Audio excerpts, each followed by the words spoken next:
Hello, dear. It is my esteemed pleasure to present to you with a splendid opportunity for luxurious riches with a net worth of $850 million USD. All you need to do is simply to listen to this beautiful podcast, and everything that you desire will be yours. In the event that you refuse, I have acquired private footage of you executing dirty activities upon your own person that I will share it with your entire contacts list unless you kindly transmit $17 billion USD to me in cryptocurrency. Many blessings and best wishes. Hello, dear. Okay, we are rolling. Hello, dear. Hello, dear.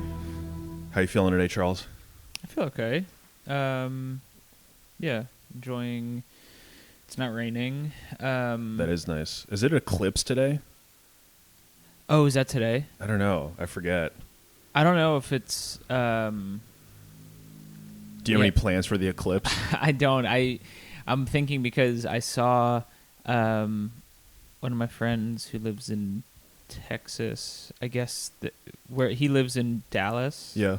So I guess the viewing potential of wherever he lives is like really good. Dallas is a good place to view the eclipse.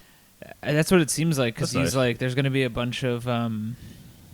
He just said like around where he lives is going to be like kind of crazy and packed. Oh, because nice. a bunch of people trying to come view the eclipse. Maybe there's. Come bareback the eclipse with your eyes. Did you see that picture? I mean, obviously iconic The presidential Trump portrait. I was thinking about it today. Yeah, that's one of the funnier Trump moments. Yeah, that one's great. He's pointing at it too. It's so He's awesome. like, look, and he was fine. yeah. That'd be funny if he was blind the his whole eyesight. time. It would be great. No, it's like his eyesight's even better after it. Yeah. Remember when he got COVID? Yes. That was nuts. That I was mean, not like nuts, like unexpected, but just like a very funny moment in history. Yeah, it's true. I'm thinking of the instance he wore a mask. When did he wear a mask? He went to visit a VA hospital, and they made him wear like a presidential, like a mask. Oh shit, that must have ruffled some feathers, or maybe not. I don't know. It didn't really become anything like major. Yeah, because I think he was kind of like. That to me feels it's like just the iconography of that. It's like the two most controversial images of the last 10 years are like the mask and Trump's face. And yeah, those together, it's like kind of breaking my brain. It's a pretty wild. It might have been too much, so people just it was like a blinding event, and so people just didn't try to politicize it. Yeah, people don't. I mean, I think maybe at first people were because. I don't know. It might have been early enough in the pandemic where it was like everybody was it hadn't become yeah, that people yet. were like, all right, finally, this guy's fucking. I think a lot of it was that, but then also I'm sure there were people who were like, what the fuck? He hasn't been wearing a mask the whole time. Right. He'll be fine. He should have worn it under the nose. Oh yeah, that's the ideal. That's the classic. Yeah, Mm-hmm. I kind of miss seeing that. You'll see it around in my neighborhood. Yeah, well, it's just funny because I just feel like now it's like if you were the type of person to wear it under the nose, now you just wouldn't wear it. Right. So it's like wearing it under the nose felt like a pretty distinctly like 2020 visual. But yes. I believe you. Maybe no, it's true because it's not necessarily for the purpose of COVID anymore. So it's like younger kids in my neighborhood and other parts of Philly wear the COVID mask as just a way to hide their face. Oh. So like. And it's like still believable enough. Yeah. You know, yeah, so it's like it's just is it to like cause hijinks or just they don't I think if they're like probably getting into something, it's like a disposable mask is pretty easy to right put over your face and like go about your business. Not hating. What an ugly thing, the mask. Oh yeah, it what an sucks. ugly thing we had to look at for like just nonstop. I don't mind the paper disposable. I mean, it sucks. Like obviously I'm tired of them. Yeah. But I didn't mind the paper disposable ones all the time. Like, it wasn't. And I know Louis has a joke about this, but like I didn't mind seeing just people's eyes. Yeah. What's his joke about it? Is it about the COVID mask? He has a joke about how like we only saw people's eyes for a period of time, and he's like, eyes are nice to look at, and then you like pull it down, it's just like the face is just so much worse. Yeah. And it's like. kind of is true. It's like it's nice to it kind of directs your focus, and like it could potentially, you know, it's like Did you ever see someone with a mask on and you were like, I bet she's hot? oh yeah Like, for sure. You're like, Yes. You're like, I have enough information. Yes. That I think she's hot, but I guess I don't know for sure. Yeah, most definitely. That's for sure true. Yeah. The other thing is when it is just the eyes, it's like people can have like you just see the eyes and it's like this is kind of nice. I bet that's true. This could be like a hot person, and then they pull the mask down and it's like you got busted still teeth or whatever. yeah, it's like I'd still, you know, you might be like I'm still jacking that. Or wait, does jacking that in this case mean like I'm still jacking off or I'm still having sex with you? Not even, just like I'm still on your side, I'm still riding for you. Oh, nice. Yeah. I jack that. I think younger kids from New York say that. They do that? They go like if there's like music they like, they're like, yo, I'm jacking her. That's fun. Which pause. I know. I almost said it. I almost said it. I was like, that's not really me, but that is the first thing I thought. Mm-hmm. That's funny, dude. I kind of like it, but yeah, I mean, yeah. I get you. But yeah, I don't know when the eclipse is, and I don't know what part of me wants to watch it, but I haven't gotten the glasses for it. This is actually a really unholy cosmic alignment that the eclipse is happening as WrestleMania is happening in Philly. Yeah, that is fun. I like that. I like that. I think that's cool. It would be nice if imagine.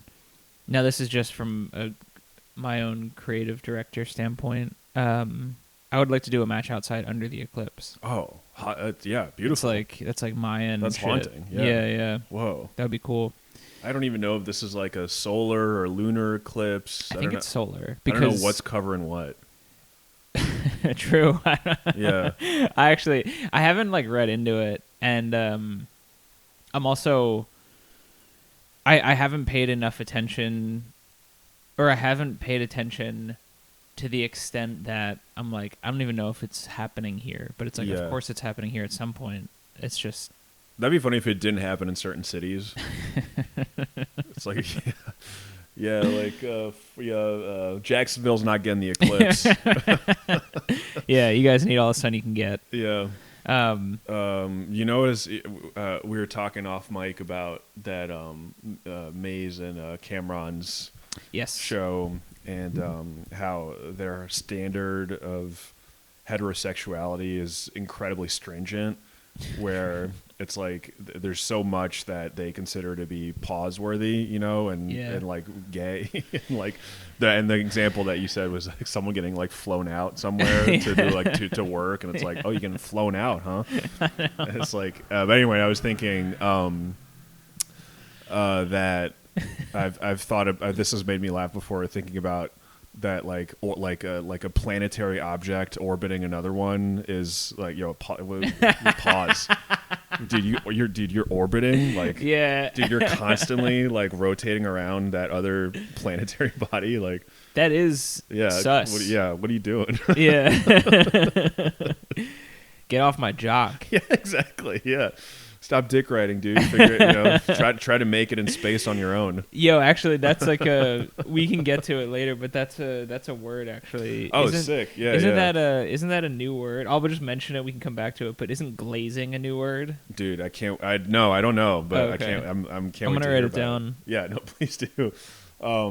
Dude, let's get into what did you eat this week? I initially was going to talk about supermarket smoked salmon, which I'd like to hear. Which is great. It's so good. I don't know if you ever had that stuff. I actually have, and so good. Yeah, it wasn't. It's definitely pretty expensive. It's not it's a once in a while kind of a treat, but damn, I can pound an entire pack of those. It is really good. For whatever reason, it didn't click until you said it. I just read it as just regular salmon, but the smoked salmon, it's like I know exactly what you're talking about. The plastic thin packages. Yeah. And it's got like something that has like gold foil. It's very fancy looking. It's nice. Yeah. It's so good. Yeah. And it has nice like Norwegian names. For like the branding is very like Scandinavian. Is it not good for you? Oh, I don't know. It's fine for you, right? Is it not good? I mean, probably.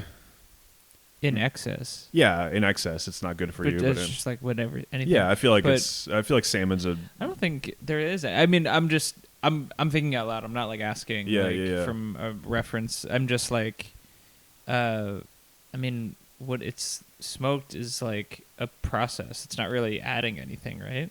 Great I guess question. they like preserve it in. Yeah, it's a great question. I don't know. There might be extra salt.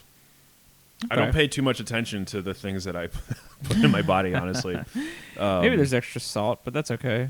But anyway, but then you very generously bought me Cane's Raising Cane's chicken, and I had some tenders right before we recorded. It's something we had to. I mean, it was like for investigative purposes, and that's a write-off. So it's also it is no for sure, dude. That this is like a write-off. We're food journalists. We are food journalists. Yeah. Allison Roman, you're always welcome to come on the podcast. Dude, I would love to have you on, Allison. Yeah, Allison Roman. I would. I mean, obviously, Golden Goose, Gordon Ramsay. That would be crazy. He would. Allison might do it, and if we pop off at all, True. Gordon would never, dude. Never say never, but Well, that's fair enough. Yeah, but it's. Yeah. I feel like he is a big fish. He is a big fish. He's doing. I think Allison's on the podcast circuit. She could be. If she was closer to cancellation, right, dude. If she had just gotten canceled, we could have her on now. I know. Dude, we should have started this during the pandemic, and yeah, we could just like try to drum it up again. oh yeah, that's funny. Yeah, like hey, anybody remember like hey, since her, because she released a new cookbook and it's a people bestseller. are talking. Yeah, you might want to get ahead of this by coming on a podcast where we. but anyway, Raising Cane's really Yeah. Amazing. You enjoyed it. It was so good, dude. Yeah, It looked good. I'm feeling very lethargic. It smelled great. Yeah, it was good. Yeah. I'm sorry that you didn't get yourself anything, but you're veg. So you did get something. Well, no, like I got some French fries. Nice. Okay, great. I tried the fries. How are the fries? Not that good. Damn, I'm sorry to hear that. Which is a bummer. I think that's probably the thing that might be the like least popular thing on the menu. I think the chicken tenders and the toast is where I think where they shine. Yeah. And that's really, I think they literally have like 4 menu items, and it's all chicken finger based. They should make you got to have good fries at a place like that. That's kind of criminal. I know. Tenders and fries is a classic combo. You can't just skimp on the on the side dish. They're like fine. Like there's just not really a taste to them. Right. They're like light. They're not like over fried, which is kind of cool. Yeah. But there's just not much. But that was the thing.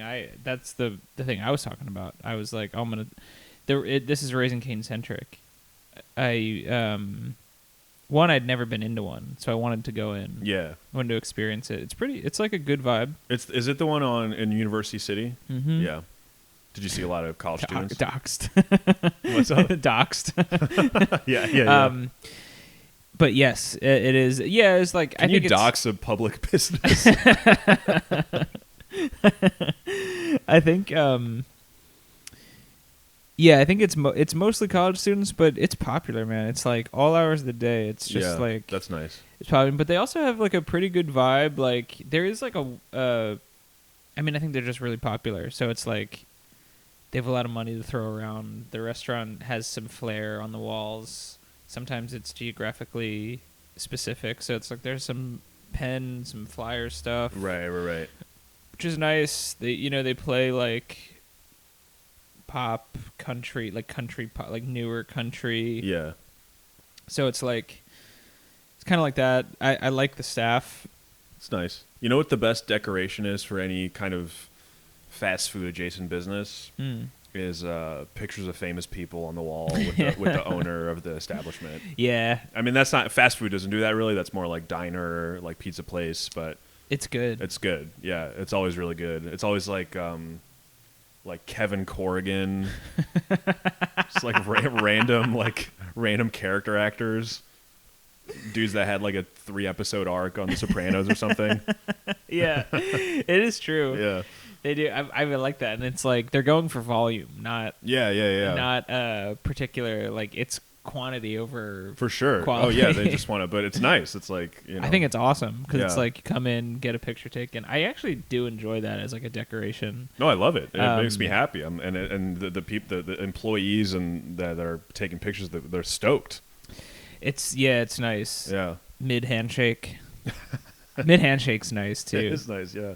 Um, The ice cream store I worked at in high school, John Bon Jovi came in once, and his picture was not even. It's funny. It was in the employee break room, not even like publicly. I guess to like inspire us.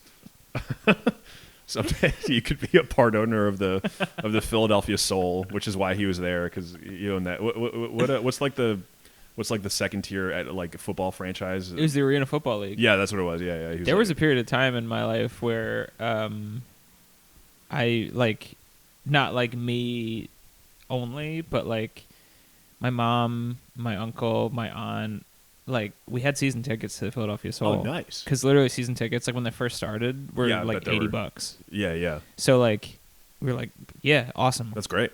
They had really good food. Was it fun to go? Yeah, it was fun. Yeah. Arena football is awesome. I mean, yeah, it's like, It's just closer football, but at like the same speed. yeah, and I mean, I would say the skill level probably is it basically like in between college and NFL, or Yeah. so Probably. that's good. I mean, It's probably also like people pay a lot of money to go to college football games, like, Yeah. you know, so yeah, and I think I might be totally wrong about this, by the way, because I don't know that anything about seems football. accurate though, Yeah. because it's like Because where are they getting the guys- players from, right? It's like, Yeah, it's like guys who maybe are on like, I'm sure there's contract stuff, but it's like guys who might have been on like practice squad only for like Yeah. NFL, where it's like, well, I can actually play games. I'll probably get paid less, but I can actually play a season of football.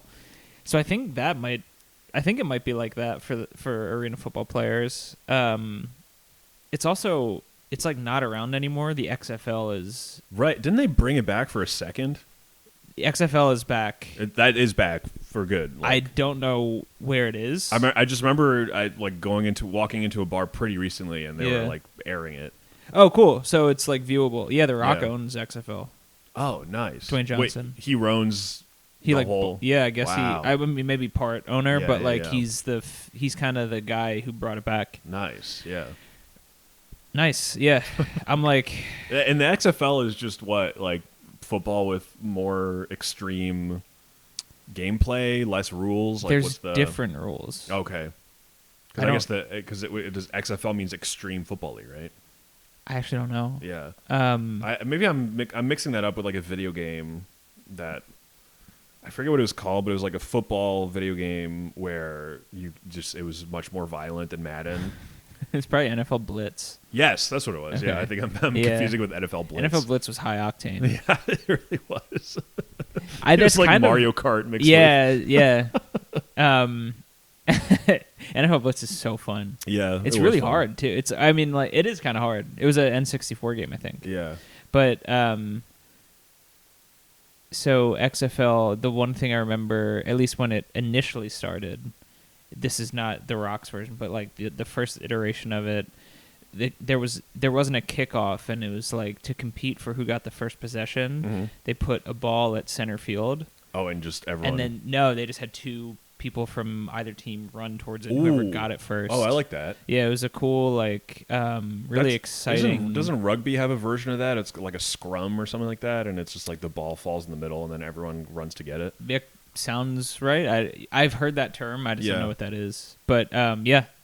So yeah, Rugby's crazy, dude. I think my dad told me that when he was a kid, like he knew some kids that played rugby on the street, and a kid like broke his neck and died damn, playing street rugby. that's Crazy. insane. I mean, it makes well, yeah. It's just like Died doing what he loved. true. Rugby is very violent, and Yeah. like I can see that happening because it's like I mean, there's no padding. I guess you're Yeah. playing in the street, no padding too. But like, yeah, it's just a really violent game. Dude, would you watch? What do you think of this idea? We're starting more businesses. Like a fourth tier professional football league. No one's a trained athlete, but full tackle, like And no helmets. People, yo.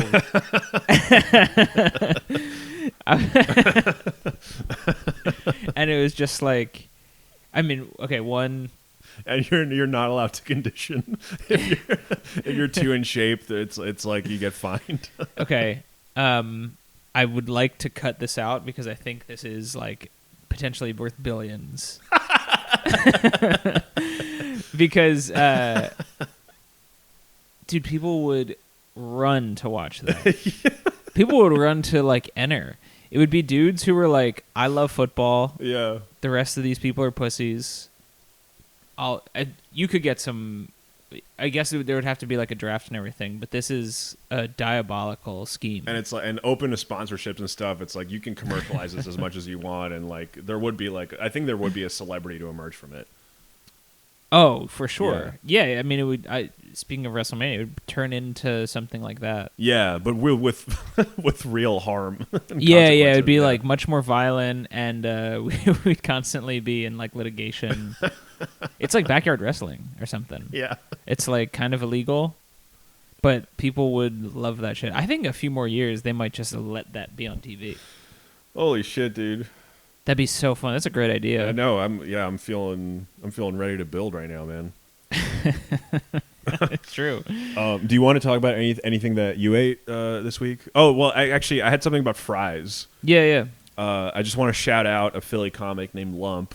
We love who Lump. we both know. Shout out to who Lump. has a joke about Checkers, Mm-hmm. where every time he does this joke, he has an aside where he says Checkers fries are fucking good as hell, though. Yes. Like, sometimes I'll like go to McDonald's and then I'll go to Checkers and get the Checkers fries and have that with like a McDonald's meal. And I always thought it was funny that he just never. That aside has never left. It's an important part of his joke about Checkers. It's you need to. I mean, honestly, it kind of like. I'm still thinking about it. Yeah. And I've had the Checkers fries since, and they are really good. They are good. Checkers is good. So he did like spread information into the universe. I know, it's like, and people say that, some like comics say that sometimes, they're like, if you leave with nothing else, you learn something. Yeah, exactly. And it's like, you did, even though Lump has jokes and he has good jokes. Yeah. The Checkers info is not a joke, and it's useful intel. So thank you, Lump. Shout out. I appreciate shout out you. to Lump, man. Yeah. Stands for Life's Ugly Money Problem. That's by the right. way. So just anyways, Charles, did you have anything else to say about food? No, the fries were the thing that I was like curious about. So all right, sweet. Let's move on to science. I printed out an article from New York Times about whether or not birds dream. Yeah. And if the general summary is that they do, and they seem to, based on neural monitoring of birds when they sleep, they seem to practice things that they're going to do in life, like a certain type of like zebra finch will practice the songs that it sings in its dreams, and then a pigeon practices eating bread. I'm pretty sure. That's so funny. Yeah, so really that's kind of cool.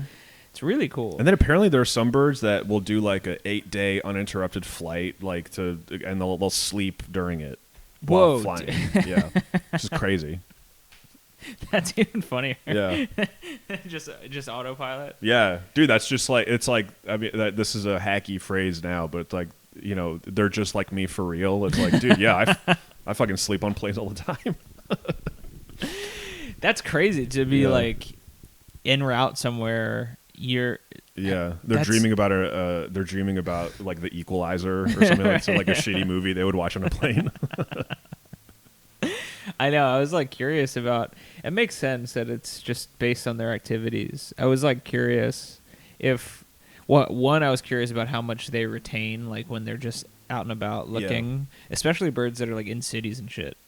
Like do they have memories? You mean? Yeah. Crows apparently do. Crows are pretty. Yeah, they're highly intelligent and remember patterns really well, and crows and ravens, I think, are like pretty smart.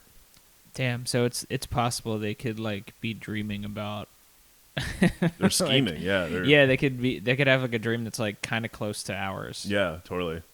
Whoa. Like a raven's dreaming about fucking with Edgar Allan Poe or something. Well, let me go terrorize this loser. Yeah.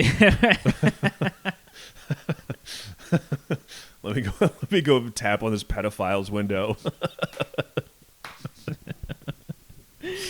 So anyway, yeah, that's that's the and yeah, I guess this is a bird heavy because we just recorded one about bird flu. Oh, true. Yeah, so maybe they're dreaming about infecting the world with True. influenza. I actually didn't even think about this, but Raising Cane's chicken, bird. Oh shit, dude! I wonder what that's. I wonder if they're keeping an eye on bird flu. on Yeah, the situation as well. Wow. Yeah, chicken. What would you call chicken flu? I bet there's a cooler name for it. Wait. Oh. Poultry flu?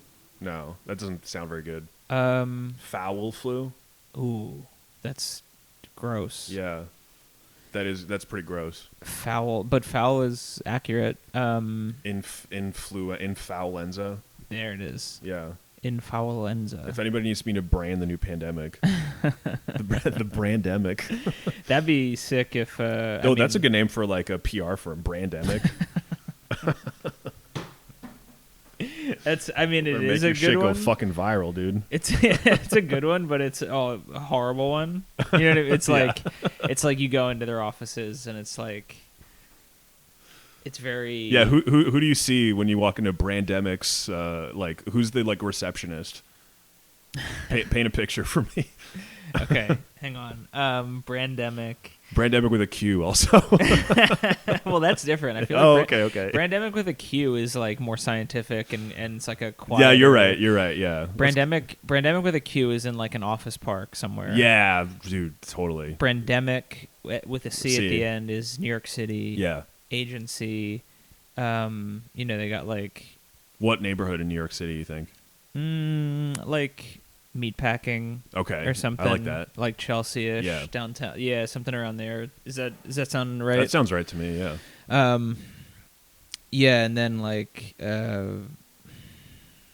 it's just like they them at the front desk. That's a good question. It's probably likely. Yeah. Yeah. Yeah. That's throwing me for a loop just because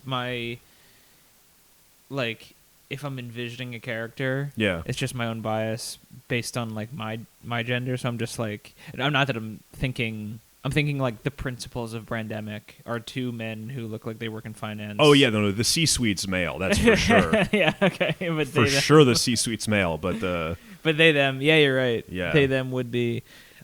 They them project manager. They them receptionist. Yeah, yeah. Probably they them like I'm thinking of like the younger people in Mad Men, like that, the guy who like bothers Don, right, who's like kind of good at his job. Yes. Or just like that would be like a they them. Dude, Mad Men is so good. It is. Yeah, I think it might be my favorite TV it's show. So good. I gotta watch it again. Do you remember the plot line with like some like asshole replaces Don and nobody likes him, and then it turns out that he's using the office copier to make like cartoons. He's drawing a comic strip of like a little duck who like works in an office. And everyone's like, what the fuck? It's a really funny, like stupid plot line that goes nowhere. I guess I don't remember that. It's really funny. I think a comic, Alan Havey or something like that. He's like some comic like played him, and yeah, it's like this like horrible like mean boss, and then it turns out he's like drawing a cartoon and it gets discovered in the copier, and it's just like a really funny like minor plot line. Oh, okay. I kind of remember. Do you remember? I remember that character. I don't necessarily like. It sounds kind of familiar. I just don't remember. Yeah, that was a great show about having a day job and having frustrated artistic aspirations. Yeah. Yeah. True. Awesome. But, so that's. I think that's all I got for Birds Dreaming. Thank you for sharing that. Yeah. I mean, it's nice. We've created like 3 businesses already today, so true. I think we're doing pretty good. Kobe murals on all of them. Yeah. On all their brick and mortars. Okay, so next is a business. This is about In Dayton, Ohio, someone is, I wasn't able to print it out, but Okay. they're building like a flying taxi. Mm-hmm. They're like trying to get flying taxis popping off in Dayton, Ohio, and Mm-hmm. that's where the manufacturing's happening, and then they're going to introduce it in like LA and New York in 2025, or they want to. What do you think of that idea? I hate it. It's fucking crazy, right? I truly, I would never want to get in one of those. Yeah, dude, totally. It's an Uber. Yeah, no, right, exactly. Because I don't think it's supposed to be like, because there's already like Blade, which is like helicopter That's right. Uber. I forgot about Blade. Yeah, but like this would be, I think, like meant to be just more generally democratic. available, not like a luxury item. I saw the thing. I mean, it's crazy because like people are gonna want to do it, and people are going to do it. Yeah, It's just crazy to me. Like, I think it's immediately going to become like food delivery chaos. Like it just seems so pizzas unsafe crashing to me. into buildings. Like, It's also, I don't know if it's like there's something about like just a thing that we're so used to taking a while, because it's like the test runs are like to and from the airport. Yeah, kind of. At least that's what it seemed like to and me. it said like it would take 7 minutes to get to JFK from Manhattan. Yeah. It's like, well, yeah, now Right.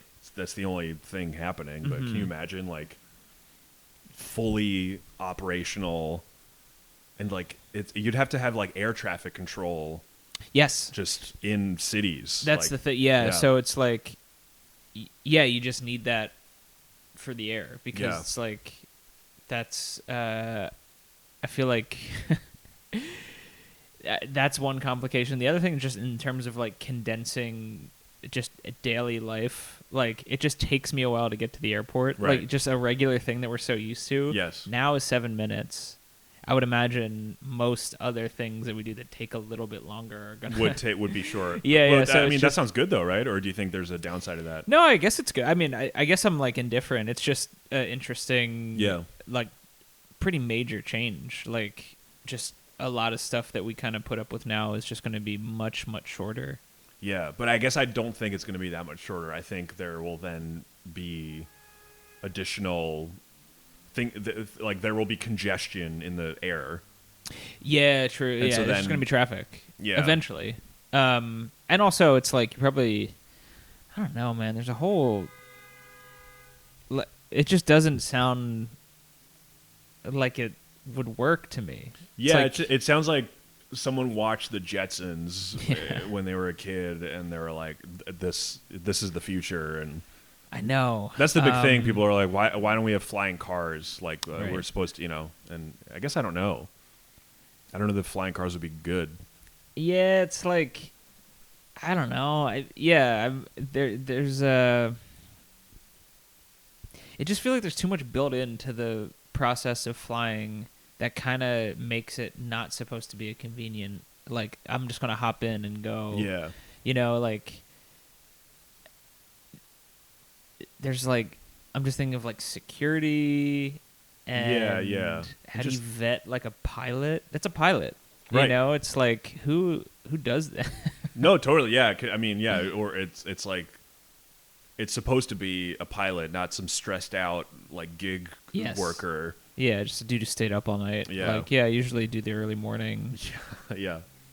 That's also just, imagine, imagine like just getting that though, to be like leaving a place and like Yeah. you call that just so That like, is kinda, cool. Yeah. as no, like a flex. I gotta go, and then Mm-hmm. What if it just takes you like a couple blocks? yeah. I'd only use it for Well, that. I think people will flying Uber Eats.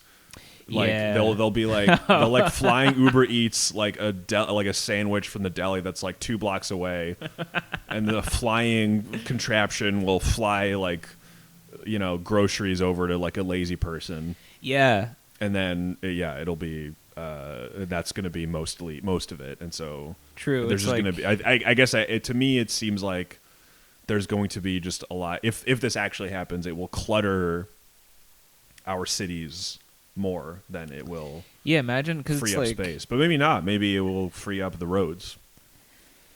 I wonder. I mean, I guess it's possible in like the ideal scenario. I'm just thinking of like the noise too. I don't know what these things sound like, but for it's sure. like a helicopter is pretty like noticeable, Loud as hell, kind of disruptive. Yeah. This seems like just a helicopter kind of, but like a slightly smaller blade. But it's like if they're just whizzing around, that does sound like the future. It sounds like Blade Runner kind of or something. Yeah, for sure. But I just I just can't see like important. Flying somewhere to get somewhere in like a short amount of time is like important person type of shit. Yes, it is. Yeah. I don't know if I need to be. I think that's interesting. You seem to have some sort of there's almost like a moral quality to like it should take time to get to certain places, which I don't disagree with actually. Well, I think it's just because I'm so familiar with that. It's like I've Yeah. never lived super close to an airport. Right. Airports are usually on like the edge of a city For sure, or like yeah. a town, so it's like every It should time take an hour to get to the airport. Yeah, it takes like a while, and I think that's just the way it's always been in my life. Yeah. That's the only reason why I'm like,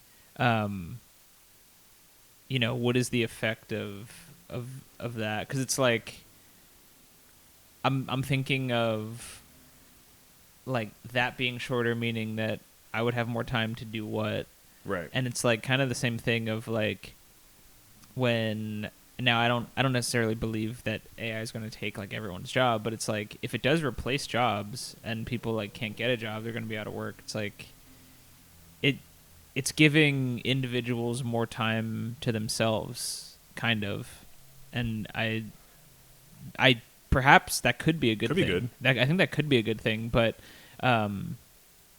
yeah, it could be good. Could be not good. I don't know, but Would you trust a autonomously driven flying Uber to? Would you trust that more than Uber driven by like, whatever Ron? No, I gotta rock with Ron. Yeah. I'd probably at some point in my life try the autonomous thing just to be like, let's give it a shot. You ever seen those in like San Francisco, the Waymos? I haven't. I've only seen like pictures and videos and stuff. Yeah, they're creepy. It seems Weird. like it. Yeah. Like, They're not in New York yet, are they? No, I think it would. It feels like it would be pretty chaotic and catastrophic if they came to New York. New York, that's true. Yeah. Yeah. San Francisco makes sense. That everyone in San Francisco is like nutting themselves over stuff like that. Yeah, they probably love that shit. Have you taken one? No, I've never taken one. Okay. I've just seen it around, and and I always like do a second take. I'm like, oh shit, there's no one in there. It's pretty crazy. That's And weird. then what? A person just like gets in the back and is like, yeah, it's an Uber, just no driver. Yeah. Wow. Does it cost a lot more? Do you know? I don't know. I wonder what I the think regular. it's. My guess is the idea is it just costs the same as an Uber. Damn. Well, I would try it. You would try Waymo or like a flying. I'd try both eventually, I Yeah. think, but I'm most likely gonna stick to as long as the human drivers are still around. I think I'll probably just stick with them. 'Cause Yeah. I like talking to them too. You do like talking to them. Most of the time, not all the time. You're never okay, yeah. Because I think there's definitely conversation fatigue that sets in. For sure. I guess it depends on like, yeah, probably time of day, like what I'm on my way to do. But I think more often than not, because I don't take them that often anymore. Yeah. More often than not, I'm like down to chat. Interesting. Yeah. What's have you had a particularly good conversation with an Uber driver recently? I can't. This was like not super long ago, but I had to take one. It was like super early in the morning, and I was just talking to the lady who was driving, and she was just telling me about like she does this before work. Her actual job is she works at a chiropractor's office, and I was just curious about, What's it like to work at a chiropractor's office? Yeah, I'm not like that seems like a pretty booming business at the moment because like I feel like Everybody's got chiropractor back pain. Yeah, and like chiropractor videos are kind of like ASMR adjacent. Oh, that's funny. Yeah. Right. So- yeah. Back cracking. Yeah. Noises. So like So I think I was just curious about like what like that kind of job. Right. And that was kind of nice, and she was cool. You Yeah, know, that's she was nice. like easygoing, friendly. I don't have an Uber driver conversation, but I ended up having a good barber conversation a while ago, which I would nice. say it's in the same tier, I suppose, Yeah. of yeah. like somewhat uncomfortable Mm-hmm. social interaction where you're receiving a service and it kind of could go either way. Yeah. And once it starts, you're like, all right, this is what this is now. Yeah. All right, this is a talking haircut or a. But Yeah. True. there's this like very hairy, big Russian guy. I think he was Russian. He had a Russian accent, and I was getting a haircut in the East Village, which is very Ukrainian. And he Mhm. kept saying, you know, in my country.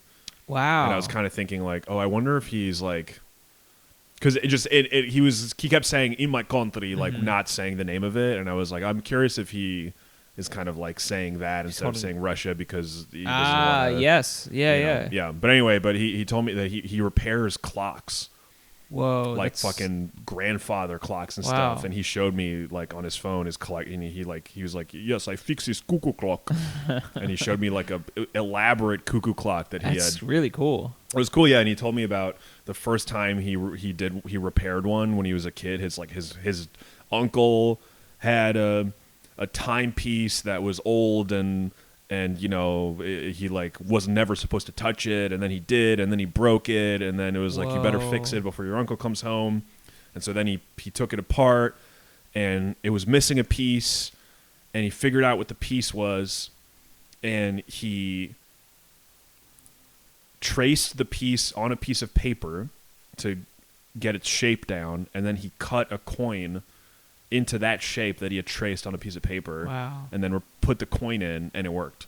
That's so cool. And that was I was very impressed by that, and it seemed like a very ingenious. Yeah. And I don't think I could do something like that. Yeah. That's amazing. I don't think I'm handy in that way. Yeah.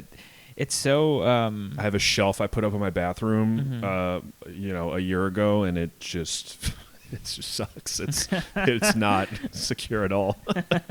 I've taken it down and tried to put it up again, and That is I've very successfully difficult. put up shelves before, but this shelf is just fucking with me. Dude, I get it. It's hard. It's like it's like I'm kind of excited when I have the opportunity where I'm like, I would like to do this. Yeah, All the preparations and stuff, and then I'm like, I can't do this shit. yeah, it's hard, It's hard, but it's man. good if you figure it out. It is nice. It if you feels figure really it out. rewarding. I know. I'm also always nervous because it's like I rent like apartments. And For I'm like, sure, am I yeah, gonna have so- to like owe money if I do something? Of course, yeah. If this like falls out of the wall or whatever, but you can get around that. Let's move on to music. I put To Pimp a Butterfly, obviously a very famous album That's that awesome. we've both listened to many times, but just because it's kind of because we talked about this on the last episode, but that J. Cole seemingly kind of like dissed it in a. Yeah. I was like, oh, let me listen to this album again, and it holds up. Yeah. Amazing. I haven't listened to it in a Yeah. long time. So many good songs. I forgot how good The Blacker the Berry is. Right. That's like a intense Yeah, that was like the single, evil I guess. song. Yeah. That and All Right were the two. Oh wow, I didn't realize that was on there. Yeah, it's like iconic. Yeah, true. I mean, so many. Such a dense album. Really is, yeah. There's like so much. I remember listening to it the first time I listened to it. I think I was like, I'm gonna have to like go back. Like this is Overwhelming. Yeah, there's like work to be done here. Yeah, for totally. me to But it's not. But it's a understand. fun album too. It's a fun album to listen to. Yeah, it's really. Yeah, it is. It's really like musically. Yeah, like Thundercat was on that album. Yeah. And then a bunch of like great jazz musicians. What's his name? This like Robert Glasper? Glasper. Yeah. Yeah.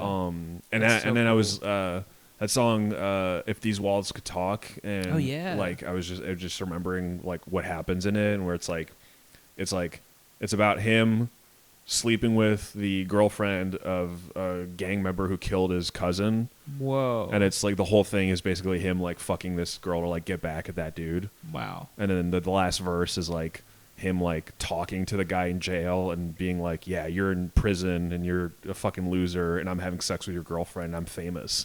Whoa. And it's really like it's like a very ugly Yeah, thing, but it's crazy. It's a really good. It's We talked about that before about like I don't know the like Kendrick Lamar's skill being obviously he's a great rapper on like an individual verse level, but also like these narratives that he puts together and these like character moments. Yeah, that's a really yeah. I mean, he's willing to. It's cool that he's like.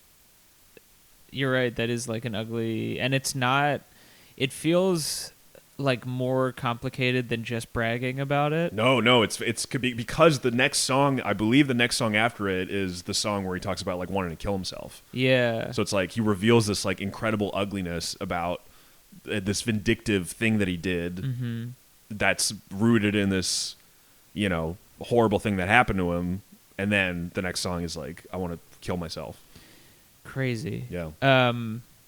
Yeah, he's like a very, I mean, not the, you know, just based on like the seeming like diss tracks and like that song, and it's cool. There is it's impressive how varied like sides of him that you see in all of his music. It's totally. Really, I don't know many. I guess I don't really know many like musical artists like that necessarily. That I feel like, like, I mean, have, I think I guess as far as rap, I guess I think that's what I get out of a Danny Brown as well. Danny Brown's good about that. Yeah, you're right. Like there's just like a lot of depth to what he does, but also he's like really funny and fucked up. Yeah, true. That's a good one to go back to. Yeah, that's great. And then I listened to Damn right after, and that was like fun. Ooh, nice. I like Damn. Oh, Damn's great. That's one that's great. I know people. Yeah, I guess because it was after that. Yeah. People were but like, I think now it's weird. I think it's in some ways it's remembered better because it won the Pulitzer. Oh wow, I didn't realize that. Yeah. That's wild. That's so cool. That is very cool. What a crazy. I mean, it makes sense, but it's just like. I know. I mean, I don't even know if there's another work of music that's won the Pulitzer before. Yeah, for real. That's like when Bob Dylan won the Nobel Prize in Literature. Yeah. True. Yeah. Whoa. All right. Nice. Well, Yeah. Is there anything that you want to talk about music wise? Yeah, I do have one question about Kendrick. Yes, Are you by listening to this, has this kind of like piqued your interest in the beef, or are you just curious about the album? No, I'm still not that interested in the beef because I also don't like J. Cole that much. Yeah. And I guess it's more like Drake I don't care about. I've like liked his stuff before, but and then J. Cole I've listened to his music and I think he's good, but it doesn't stir anything in me. Yeah. I liked his verse on that 21 Savage song, the famous one. Oh, right. A lot. Yes. Yeah, that was good. That was a good verse, but yeah, I guess I just don't. Whatever he does doesn't connect with me that much. Yeah. No, I feel you. Yeah. I get it. I feel like I've heard that from other folks too. That they're just kind of like, I can't really get into. Yeah. I mean, I guess I am interested in the beef insofar as I'm interested in messy human situations between between people. But I guess it's like I follow Drake on Instagram, and that's where the really good stuff. That's where the When we talked about this, that he has like kind of like a cunty Instagram presence, and it's like that's like the best version of that, you know. That's true. Yeah, that's where he gets you kind of like there's like foreshadowing of he's always so like indirect and vague, and so yeah. That's true. I like that. But yeah, what are you listening to? I listened to it yesterday, and then I listened to a couple tracks of it again today. So this is not, and I think there's a larger thing that I would like to highlight. But so a few months ago, maybe even, I mean, it was sometime last year, the Doja Cat's latest album came out.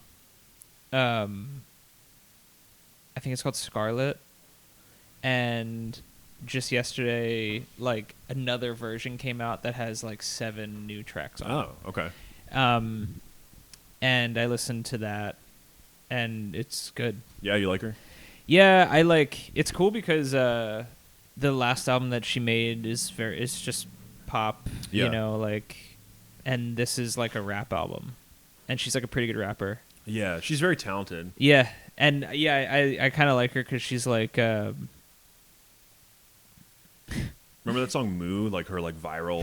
I don't even remember. I know what you're talking about. Yeah. That was like the first thing that I heard about her. It was like, yeah, this like weird viral video where she rapped about being a cow. That's what I She, don't know if she I've like made it in her bedroom, and she like put a green screen behind her, and Oh, then made wow. it look like a cow's. It was all yeah, it was cool. Whoa. I don't know if I've ever heard that song, but yeah, I like I thought a couple of these tracks were cool. Yeah. And there's also like this is kind of, we talked about 3-6 Mafia before, but there's like, and I guess this kind of goes along with like the Kendrick thing a little bit, where it's like, I don't know, I'm used to she I guess she just comes at kind of bragging a little bit from like a different angle, and she's like, there's not really a lot of like her being, she's like kind of gross. Yeah. You know, like she's like kind of vulgar and gross. Well, yeah, and she's also sort of like she's like friends with Sam Hyde, kind of. She wore the Sam Hyde T-shirt. That's what it is. Yeah. Yeah, She yeah. has like some like edgy, like right wing. Not that she is right wing, but she has a little bit of like 4chan energy to her. Yeah, and yeah, there's something I kind of like about like she's like an agitator. Yeah. Which is just kind of like great for an entertainer. That's true. So That's very true. Yeah.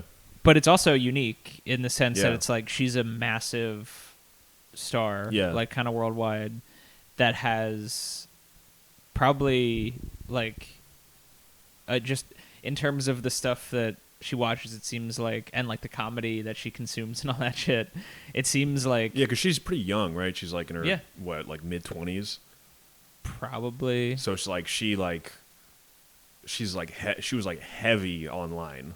yeah, probably. Yeah, like on some twisted message boards.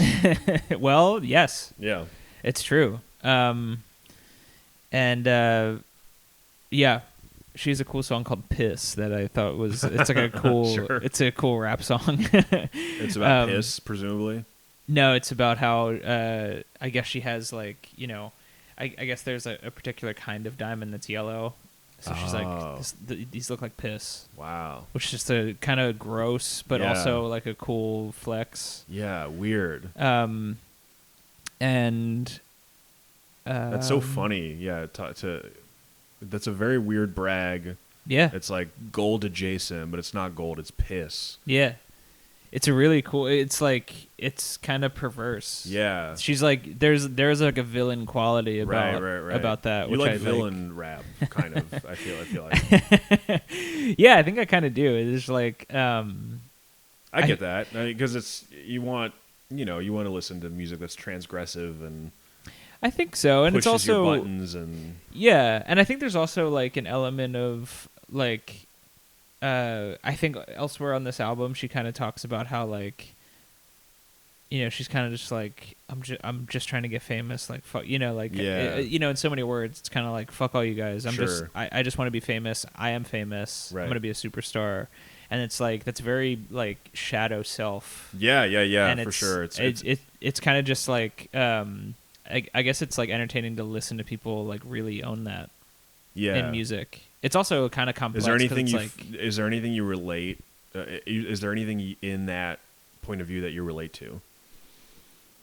Because you don't strike me as like not I really. I want to be fucking famous. No, I definitely not that. But I think there is something in terms of like the way she accepts, Her darkness. yeah, like a darkness or like just like this like gross like the Yeah.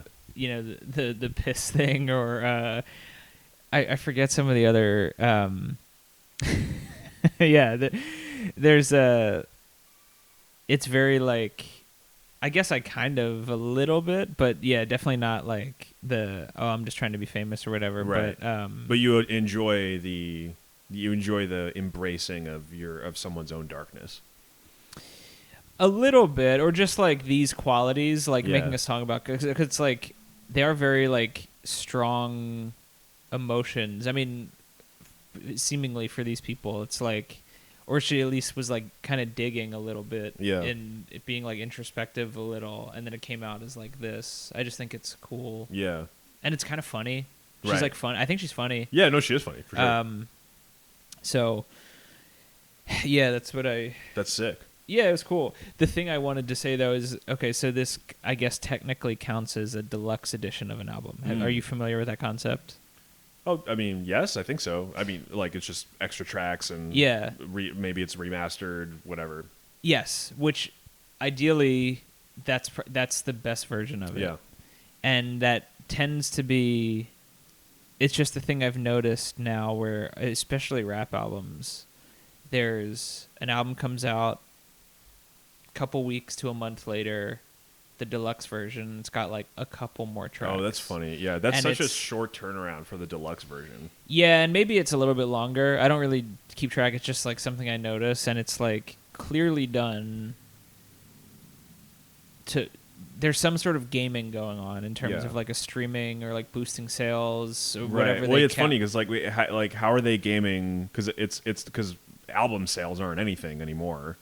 I know. Well, I don't know how they count it anymore, So but it's like they is it still. gaming the algorithm somehow? Like, I think it's just like, you release an album and then it can come out again as a new release. right? So you get the attention and Yeah, the, there's like a bump again, so I'm Right, sure right. there's something to do with that. that makes sense. Yeah, deluxe in like rock deluxe editions are like this is the 15th anniversary, or like it'll come Sure, years which is, later. Yeah, that makes total sense. Yeah, but it's yeah. like in this, it's like a couple months or something. That's pretty funny. And it's like there is something that just doesn't feel right to me, where it's like I don't know if this is necessary. I mean, in terms of like climbing charts or whatever, Yeah.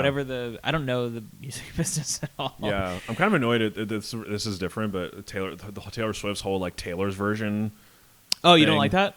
Well, I guess it's so the idea is that it was like her albums were produced by someone else, and then she released her own versions of them. No, it's like it's actually, and I'm very pro Taylor's version because Yeah, explain it to me. Well, like what's the idea? So they were produced by somebody else. Yeah. But they were just master recordings. They were just kind of like sitting with a record company. Uh-huh. And Justin Bieber's manager, this dude named Scooter Braun. Yeah, who everyone is like dropping right now. Yes. Just bought them.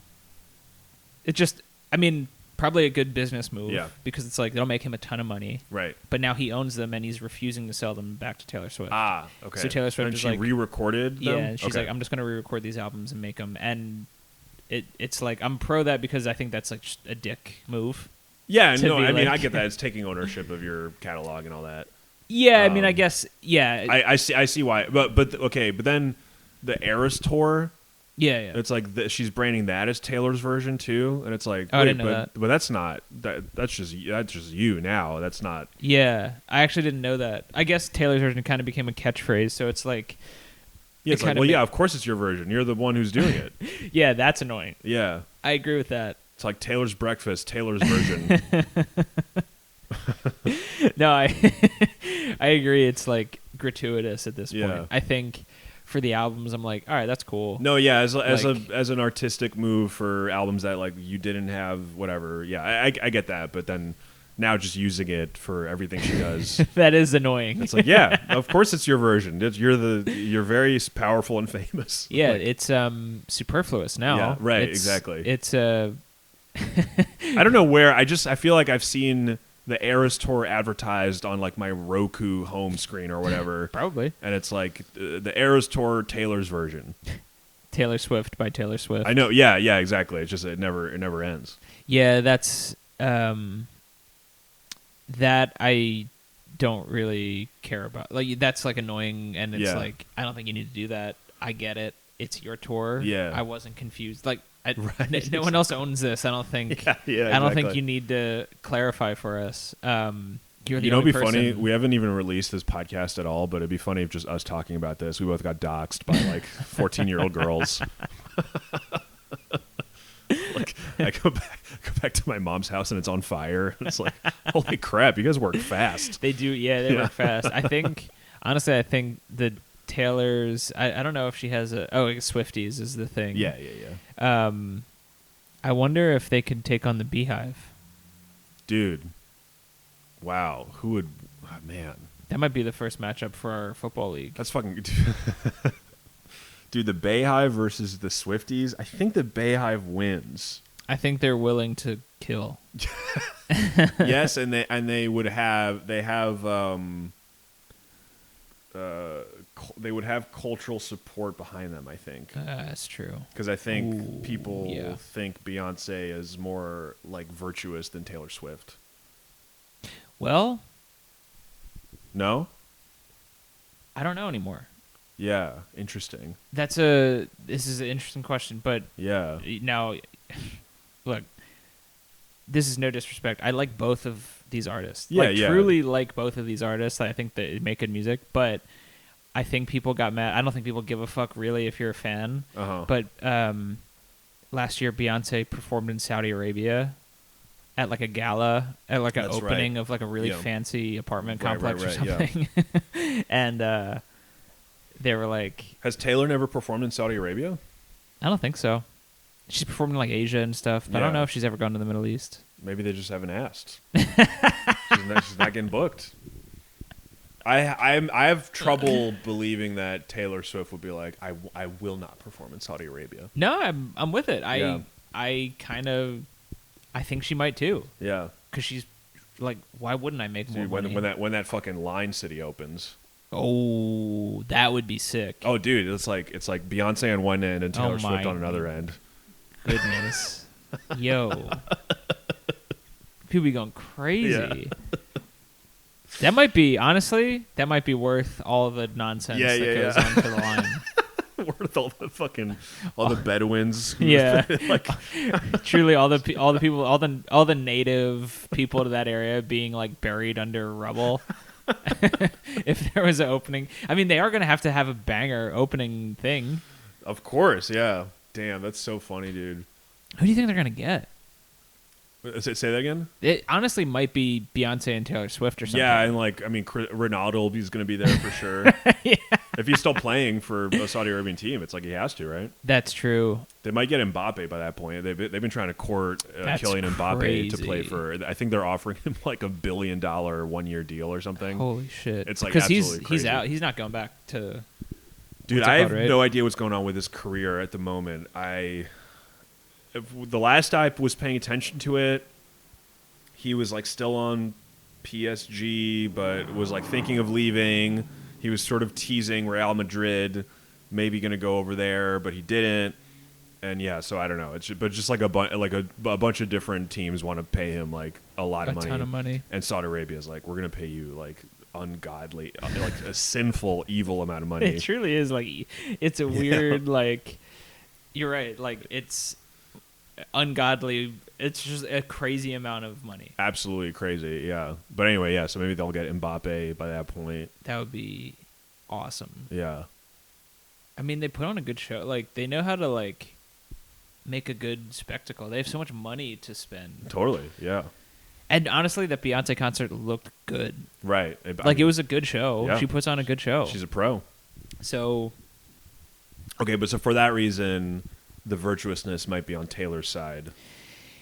Perhaps, yeah. But I don't know. I feel like the people who ride for Beyonce ride like they're so, and it's like, especially now, it's like new album just came out. Yeah, people are trying to rock with her. Like, damn, that's like really entertaining me to think, and I'm imagining it as like two massive armies that are just like racing toward each other. Yeah, but it's just like, yeah, like who's gonna.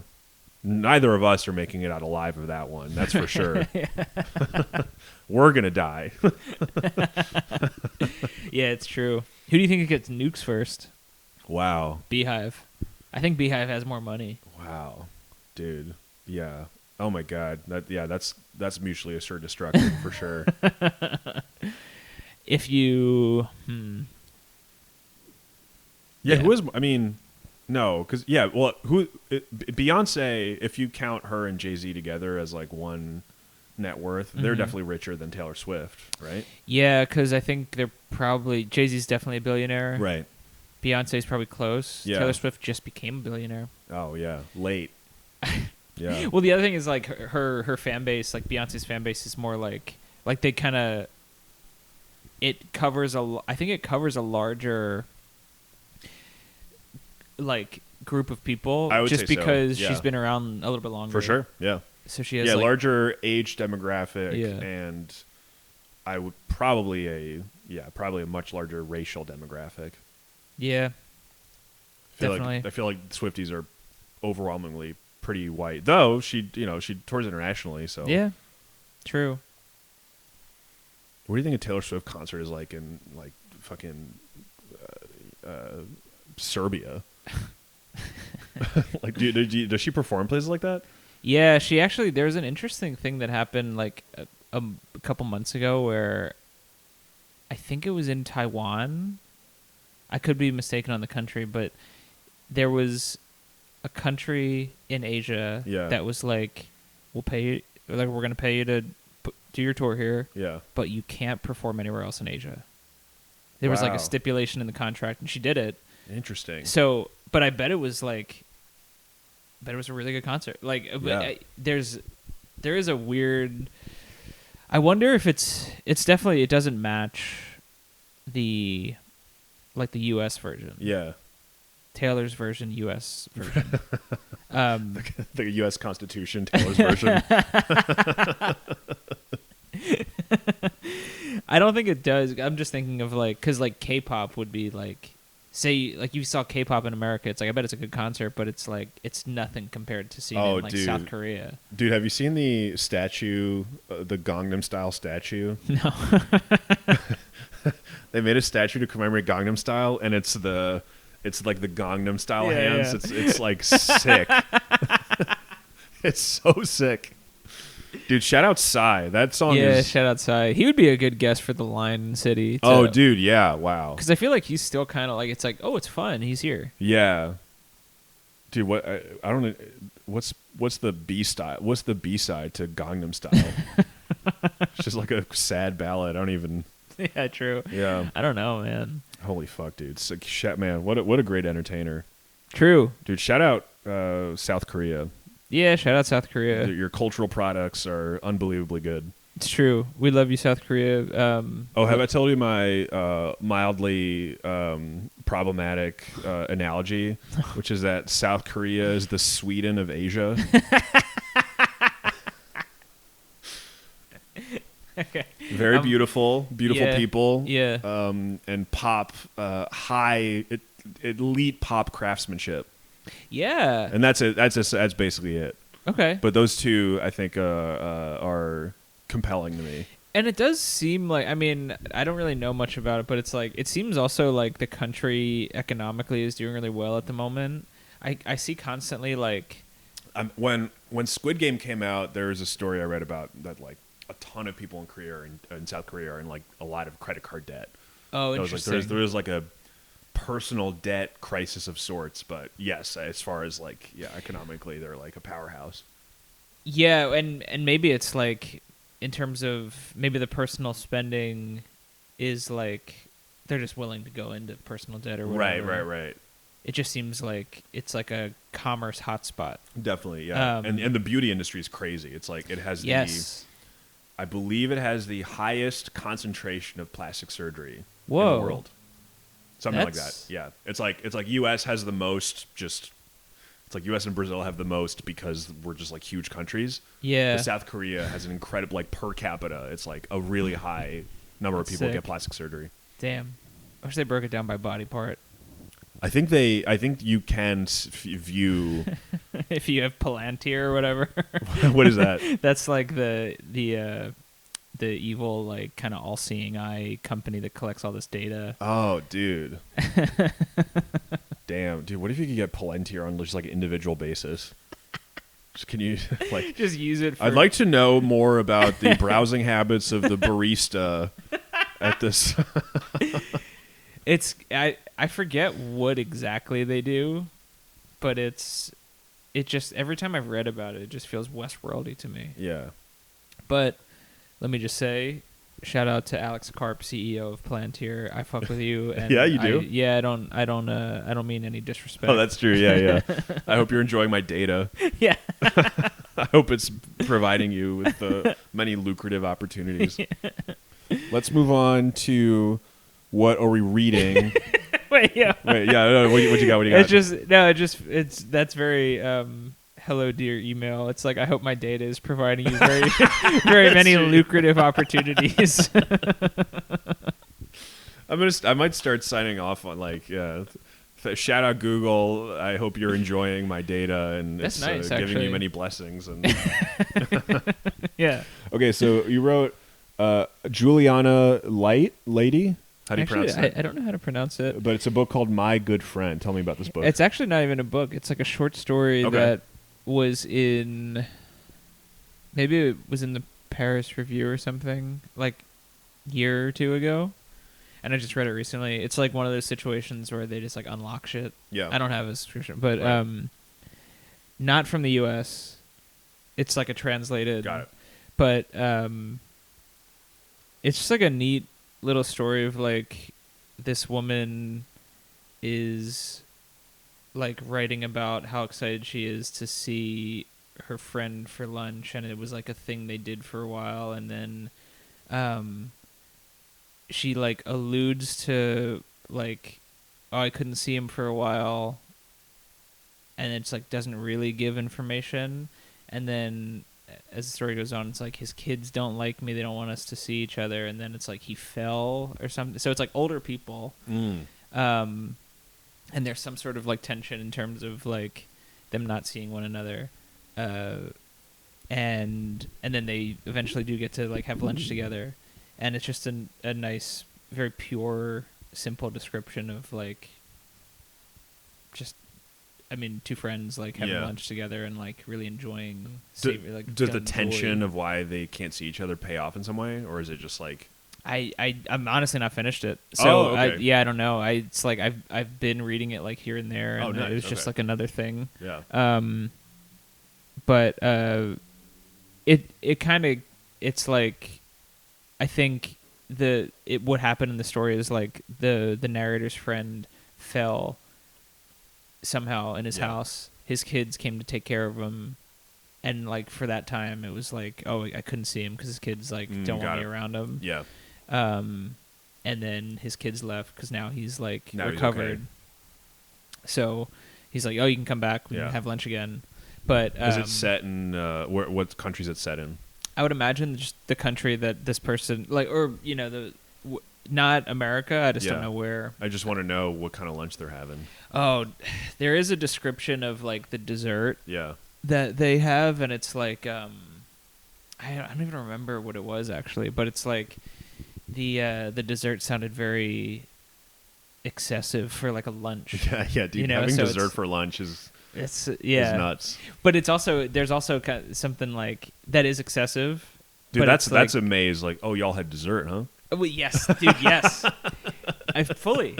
Fuck, damn it. I know, but there is. It's true. It's like, yeah, we had dessert, and it's like, but that in terms of this, it's like, you know, the narrator doesn't need to say that. It's like, I wanted to just spend more time there. It's like, I made dessert as like another course. So yes, got it. Just but so they can keep talking. Yeah.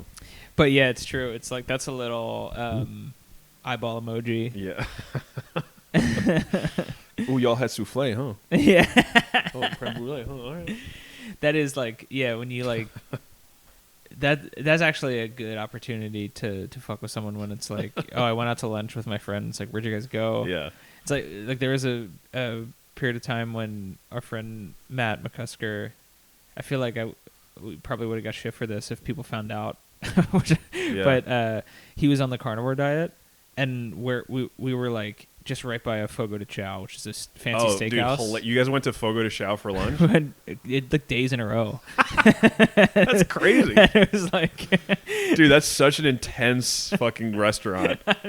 That's hilarious, dude. I haven't been to one of those in a while. Those are sick. Those are so fun. They are sick. It was like cool to. It was cool. I think it's kind of it's like if you're going and you're on the carnivore diet. I wasn't on it, but if you are, and it's like the only thing you're looking for is like very specific. Yeah, it's probably kind of frustrating because you're kind of beholden to what the people bring around. Yeah. Unless you get in with somebody, and then you're like, let me get more of this. that. Yeah, dude. And then in those places, it's like not only is it like the guys bringing the meats, but also it's like the fucking there's an all you can eat buffet as well. Yes. It's like that's like the starter, and then it's like, all right, time for the swords, swords full of pork. I know.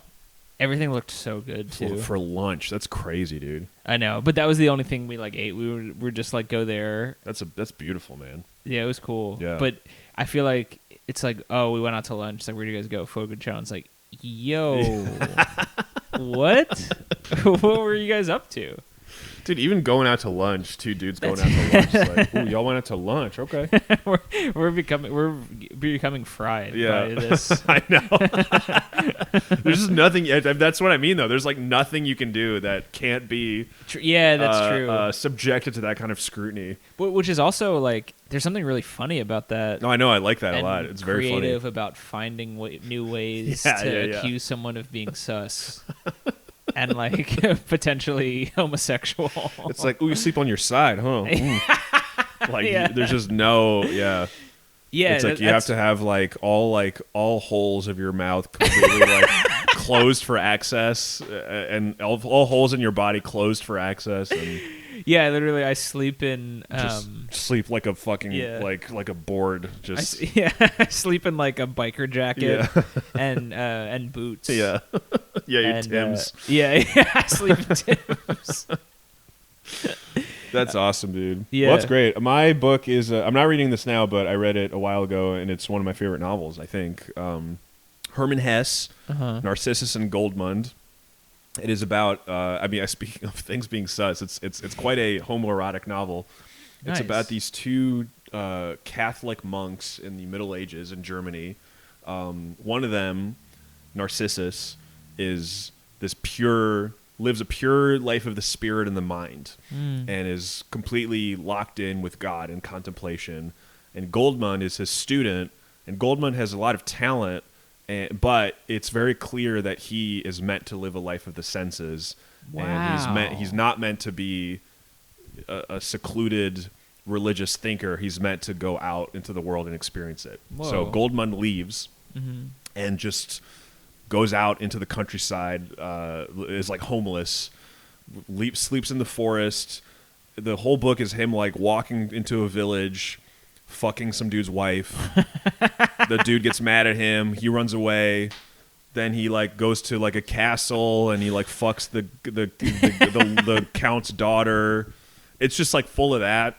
Okay. Eventually the Black Plague, the Black Death happens, and he's just homeless, walking through it. Whoa. Then he becomes like a sculptor. Wow. And he becomes an incredible artist. And then at the end of the novel, he returns to the monastery where his like friend is, Narcissus, and they return and like have conversations about what happened. Wow. It's an amazing book. Hermann Hesse is an all-time. Yeah. I mean, he won the Nobel Prize in Literature. Siddhartha is like incredibly famous. I never read any of this stuff until recently, and it's like fairly like Siddhartha is like the kind of book that people read in high school, and it like blows their minds. But I read it like a year ago, and it was beautiful. It's like, and it's so I highly recommend anything this guy wrote. But so Narcissus and cool. Goldmund is a beautiful novel. Sounds amazing. Yeah, Really you would like neat. it. You would like it a lot. I would love to read it. I read Siddhartha a long time ago. I mean, speaking of, Siddhartha's great. Pretty sure I read it in high school. And I think it was like, I think I did like it, but I was also like, because it was high school, I was for sure. I was like, oh, everything annoying. you read in high school, it's like whatever. Yeah. But well, what's great about Siddhartha is that it's about the spiritual development of. It's not. It's funny. It's not the Buddha, because the Buddha, like the Buddha, is like a character in the book. It's just like a guy who. But it starts with him being a practicing Hindu and being like, I figured I like mastered Hinduism. I was able to achieve all the states and I was able to achieve total nirvana. This is like the first page of the novel. Yeah. And then it's about him unlearning that because it's not satisfying. Wow. Going through this other religious route. And it's very interesting. It's like, how do I put it? It's like at the beginning of this novel, he has achieved a certain type of enlightenment. Yeah. A type of enlightenment that other people would strive their whole lives for. Uh-huh. But it's not enough. And then he has struggles and goes through a lot of stuff and has a turbulent, and then ultimately achieves a type of enlightenment that's different from what he knew at the beginning of the book. And it's completely filtered through the things he emotionally, personally experienced. Super cool. And it's just this really complex depiction of what it means to be a spiritual seeker, I suppose. Yes. And what it means to find what is enlightenment and what does it mean to find it. Yeah.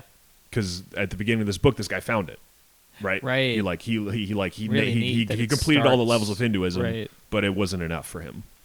Pretty amazing. It's I kind of like barely remember. Yeah, I mean, I just know because I that- just read it recently. No, so it's yeah, it's like good it's to like top of it's mind. good to know, and it's so fascinating. Yeah. The one thing that I think went over my head when it was happening, but I mean, I went to a Catholic school, and that book was assigned to me in a religion class. Right. Which is just a cool, That is cool. kind of subversive assignment given to me. Yeah.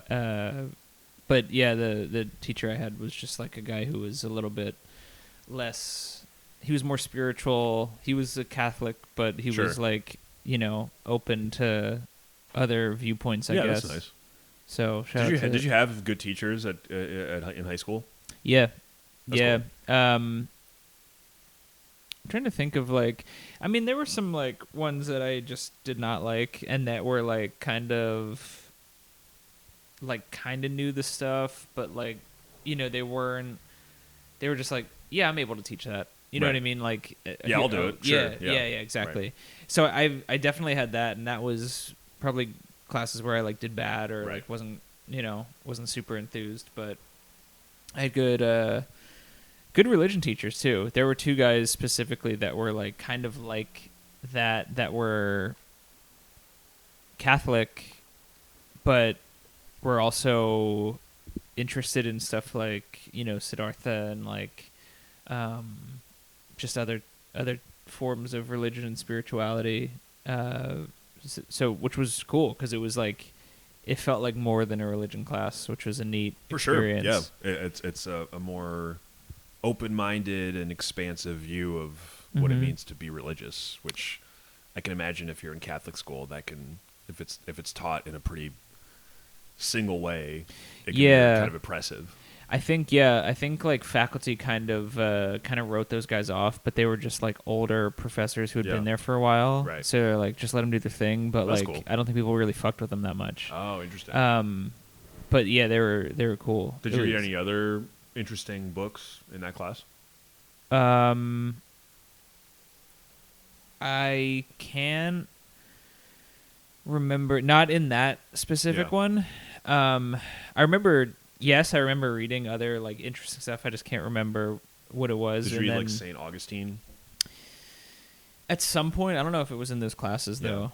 And then there was another thing that I read. There was another religion class, but I it's not coming to me now. But I remember, reading it in this other religion class, and it was just another kind of spiritual-ish, Eastern spirituality, or kind of. I just don't remember what it was, but they were good, cool classes where there was space for just different stuff. That's beautiful. Yeah, it was nice. Stephen Oldham and Paul Kania. Shout out. The Hell two yeah. guys. Dude, a good humanities teacher in high school means a lot. Yes, for sure. Changes lives. Did you have any super mean teachers? Yeah, I mean, my meanest teacher was when I was in 4th grade, and he was pretty rough. He was a pretty strict. One time, there was a history test, and I did really bad on it, and he read everyone's score out loud. Oh, dude, so rude. Damn. So that I always remember that. That's crazy. That's so bad. Yeah, What a in dick. high school, No, I didn't have any super. I mean, I had teachers I didn't like, but they weren't like. They weren't like mean. Yeah, yeah, and I, I didn't. I just went to suburban public school, so I didn't have. I feel like Catholic school has a pretty particular. There's tone. Yeah, I guess that's true. I mean, it depends which one you go to, but yeah, there is more of a. There's some sort of like attitude or mentality that some of these teachers can like get. Embody. I tutored a fifth grader who went to Catholic school, and his teachers sounded mean as hell. Yeah. He was like, "Yeah, I think this teacher doesn't like me, and this teacher always calls me stupid." Dang. And yeah, he was learning like Greek and Latin, and they weren't allowed to run around at recess. And damn, dude, this kid went to the school in New York where they filmed Logan Roy's funeral in succession. Wow. Yeah. So it's like a upper echelon. Yeah. Type. Okay. So yeah, I just he was telling me about it, and yeah, and it just sounded. Damn, dude, that's a school's cathedral or whatever. Yeah. That's wild. That's a really beautiful. I don't think I'm doxing this kid just because it's I mean, it's like Saint Ignatius of Loyola. That's the name of the school where they filmed it. Oh, interesting. Yeah.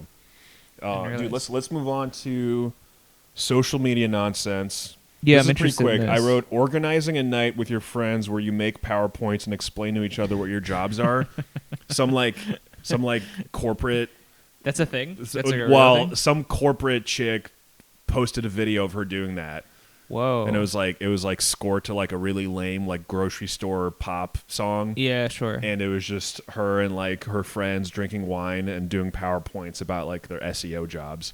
Whoa. And it was just funny. And then people were like making fun of it. Yeah. And everyone making fun of it had made the same joke, which was like, well, that's a cool idea. My idea is to get together with your friends and have like 10 beers and talk about, obscure baseball players or whatever. It was like the same. It was like the same joke over and over again. Yeah, which almost made me sympathetic to the original video because of how annoying the repetition of the joke was that everybody kept replying to it with. That's actually that's a good point, and it's like to see those comments kind of, or to even hear about the comments, kind of changes my mind a little bit. Because it's like, well, they're doing something different. It's not my idea of fun, but it's something different. But it is very funny to do that. That is insane. I don't like that idea. No, I mean, but then I was thinking about some of the I was thinking about the job that I had for years that about where I worked. I was like doing custom. I was like, how long would it take me to explain that to people? And I think how many slides? That is kind of a challenge. I think it would be 10 slides. The job that I had for years, it would have taken me 10 full slides to explain what that was to somebody. Yeah. And I'd worked there for 6 or 7 years. It's difficult. I still don't totally know what I did. Dude, I get it. I know. Well, that's the thing is like, I feel like that was probably born out, like this night out where you do this with your friends is probably born out of that because I feel like increasingly, younger people jobs tend to be like, when you ask somebody what they do, they're like, oh, it takes them a while to give a paragraph you an actual explanation. Yeah, it's like a full explanation, and it's not just like B2B. Yes. Yeah. And it's like you kind of have to explain all these other things. So it's like I bet it was kind of born out of that. Right. Which makes sense. But I think it's funny. It does not sound fun. It's a very optimistic reaction to that, where I think my and your reaction to that is like, Jesus Christ, this is depressing, and what I do for a living doesn't feel meaningful. Mm-hmm. And they're like, well, no, it will be meaningful once I make the right PowerPoint. Yeah. It'd be funny to like, you do that to like reveal that you work at like Northrop Grumman. Dude, I know, yeah, totally. It's like drone footage. Yeah. That was me. That was Yeah. But that's the thing, it's like, Northrop Grumman is a massive company, and there's probably just a lot of people that work there that just have a fairly normal job. Totally. I work in the accounts section. Exactly. There's probably sales, and also, Northrop Grumman does make weapons, obviously, and it's like there is like incredible darkness, but they also like make spaceships. Yeah, exactly. So it's like, it kind of it's it's really like technologically innovative and advanced, probably. Yeah, so so it's like, and unfortunately, that kind of Yes. wealth and innovation usually is Right. pointed in the direction of war as well as Yeah. space. Yeah, exactly. But yeah, you're right. It's like, it is kind of funny to have like, I mean, also those places are so big that they tend to have like temps. Like, I think that's kind of how like the Edward Snowden shit happened. Oh yeah. Like, wasn't he a contractor? It's just like funny. It's Right. like, Yes. he was, like, a He temp. wasn't. And then there was a. Oh man. There was a guy. There was like a 21-year-old who was like in maybe the Air Force. This Oh, is I like know a you're famous talking about. story. Yeah. The guy who just like. Who's like shared like state secrets, Yeah. but like not out of. He was just like memeing. He was like on Discord, Yeah. just like entertaining his boys. I know that guy. He got the Diddy raid at his house. He got like, you know what I mean, like a bunch of people. I mean, I guess whenever shit like that happens, it's like, I mean, you know. that's funny, dude. Just like trying to just in a I know like he in a really group was chat. just like fucking around in a group chat, and he was like, "You guys don't believe me? I hear," which is, I mean, paid the ultimate price. That's yeah. I hope that it got like a ha reaction at least. Damn, dude. But yeah, so that's the social media nonsense of the week. That's I'm good. really excited about this. Yeah. Word of the week. You mentioned this last time we recorded. I forgot to circle back to it, but This now is a we got great time. opportunity. Cracked. Tell me about cracked. Okay. What does it mean? How do you use Here's it? the thing. I kind of am still unclear. Did I Honestly, turn I you need- on to it? Yeah. Okay, So I like so need yeah, a maybe I'll PowerPoint. share. So I saw it. This is like my favorite post I've ever seen. It was on Reddit, and the subreddit is LinkedIn nightmares or something like that. So it's just like insane shit that people post on LinkedIn lunatics. That's what it is, and it's just insane grind culture stuff that people post on LinkedIn. Mm-hmm.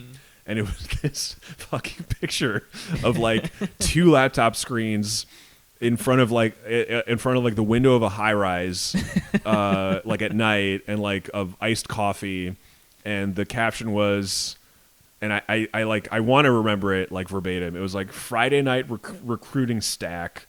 Already, it's like, wait, do what? What's a recruiting stack? And I guess it's just like the materials that he prepares for himself to do recruiting. Okay, Friday night recruiting stack, looking for, like, he was like looking for people to work in a lucrative web development situation. He said, hit me up if you're cracked and looking to build. So in that context, I understood cracked to mean like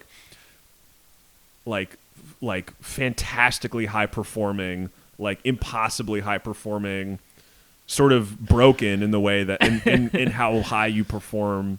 Okay. And truly like unhinged about truly unhinged in pursuit of your goals. Okay. That's how I saw cracked in that and that it just makes me, it's really funny to me. Yeah, it's really funny to me too, because it's like, that's kind of what I like. I'm still. It's like it's still kind of unclear, but based on the context, I'm with you. That's kind of what I get from it too. Yeah. But it's just a weird word to use it's for odd. somebody who's like locked in business wise. Oh yeah, because it's like, okay, like are you okay? Like, I mean, because obviously Yeah. it has crack in it, so you think of like a person who's addicted to crack. Yeah, somebody's cracked out. Yeah, exactly. Like, so it's like, yo, all the engineers here are cracked. Yeah, dude. It's just such a weird way to put it. It's but funny. I such mean, a- I guess it's like, yeah, they're addicted to work in a way that's like okay, yeah. dangerous to their like livelihood, but that's good for the bottom line. It's such a good use of. It's so fucking funny. I know. Yeah, and previously we had jacked as the word of the week, Right. and that I think there's something about act, like that sound. Yeah, true. It has a strength to it that no matter how you start the word, if it ends with act, it's probably gonna be pretty intense. That's true. Yeah, there is an intensity. to, Jacked, cracked, stacked, stacked, packed. packed. Yeah, like recruiting stack too. Yeah, right. There's- Dude, and this is- my recruiting stack. What the fuck is that, dude? Right, and- Because what he's describing is essentially like a series of documents and links and tabs on the internet. It's Probably. like, dude, you're a loser. You're like typing shit into, but it's like he makes it sound like so high tech. Yes. And that's like a new, I think the use of stack is like a new kind of wellness adjacent. Oh, yeah. You know, it's like, I forget, there's like another term that's like, what's your like, you know, you can essentially say like all the vitamins you take are part of like a supplement stack. Oh, shit. So it's like shit like that. I guess it does sound more like performative or Yeah, something. yes, exactly. High performance. Yeah. Yeah. I don't really like it, but it's very of that group of folks, the wellness kind of like optimization. That's like when folks. like it's like when like an old person takes like 16 medications per day. It's like this is my blood thinner stack. Yeah, right. Yeah, I mean maybe I will start using it to be like, you know, like the amount of tabs open on my computer. It's Yeah, like this is my fucking Pornhub off stack. stack. Yeah.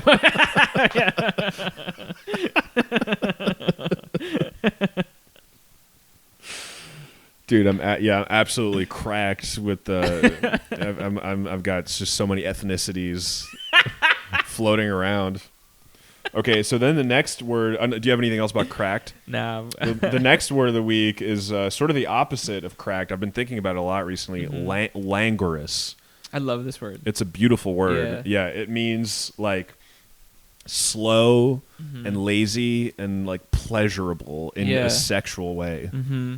And it's like I imagine like a very comfortable fat guy like oiling his belly and like going like that's kind of nice. and it's just and it's like I imagine like a humid like it's like Greece in the in the height of August and it's hot and humid and you're just on the beach and you know you're horned up but you're not trying too hard and you just ate a big lunch and languorous, slow, heavy, it's nice, syrupy, yeah, absolutely, syrupy day. It's like I always picture very like hot. Yeah, it's such a good word, man. You know what's a languorous movie is Call Me by Your Name. Yeah, it is. It's like dreamlike too. Yeah, it is very dreamlike. Even though I would say Armie Hammer ended up being pretty cracked. It did. Yeah.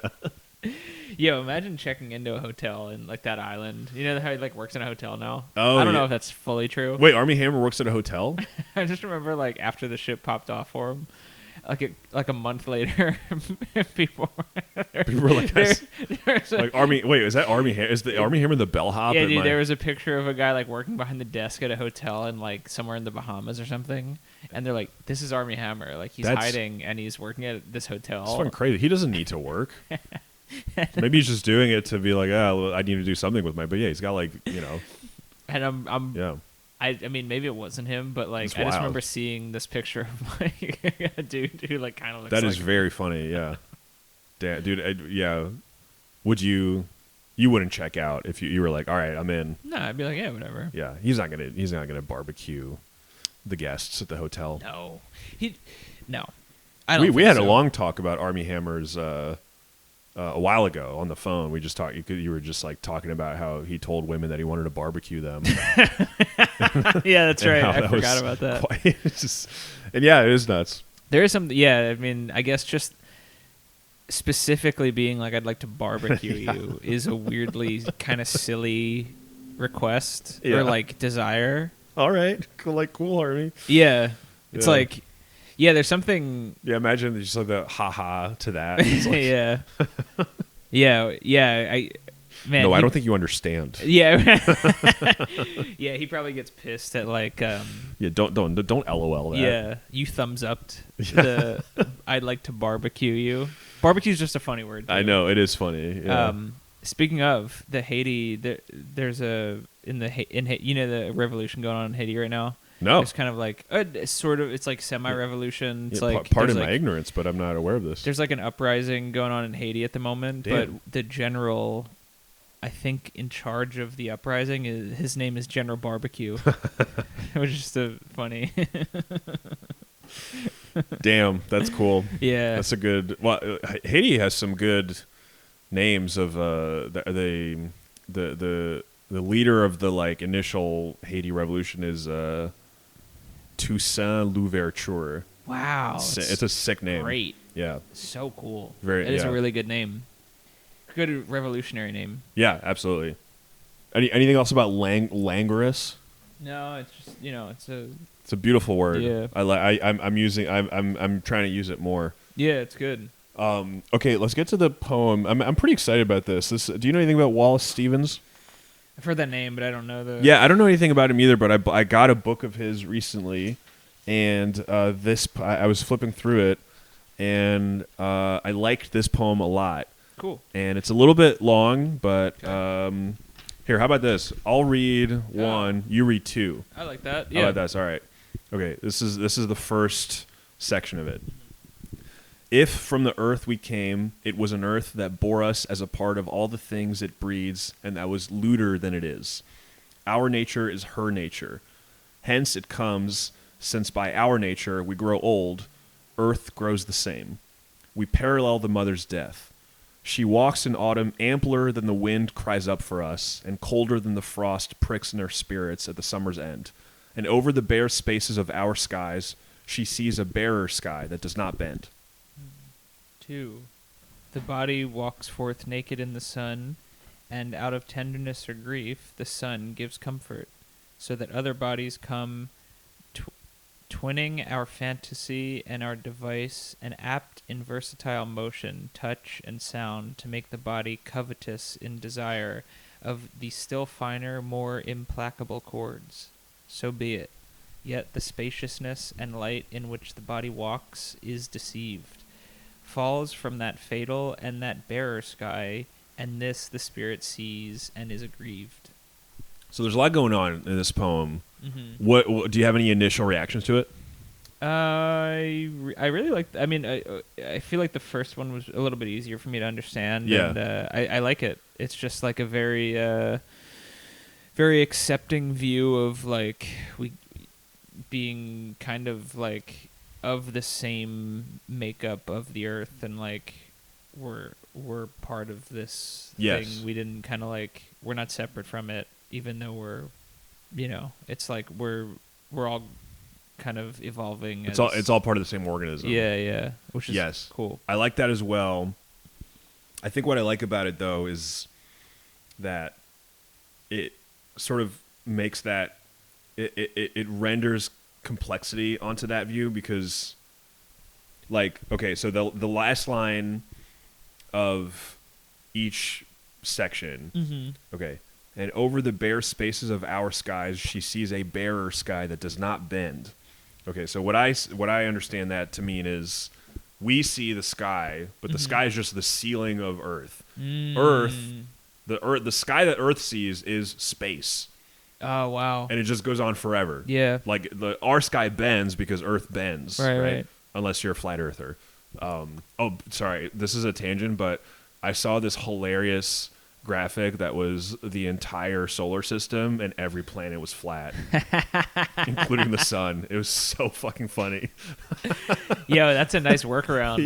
To be like, right. Dude, that was like, it's Damn. like we're resolving our differences. It's like we can have both, every planet is flat.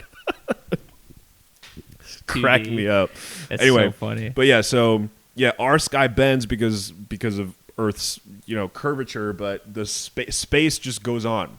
So Right. Earth looks up at the sky and sees blackness and nothingness and this horrifying endless abyss. Yeah. Right? Yeah. And then the end of the second section, yet the spaciousness and light in which the body walks and is deceived falls from that fatal and that barer sky, and this the spirit sees and is aggrieved.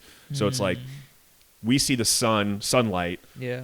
and we're like, what a great, beautiful, joyful thing it is. But sunlight just comes from a fucking random star Right. That's not any special star at all, and it's just a part of this massive expanse of space. And if once the spirit understands that, it is aggrieved. It's like, holy fuck, Yeah. that sucks. Yeah, I know. And that's I like that a lot. I like because I think you're right. Like there's a sort of beautiful joining of human spirituality and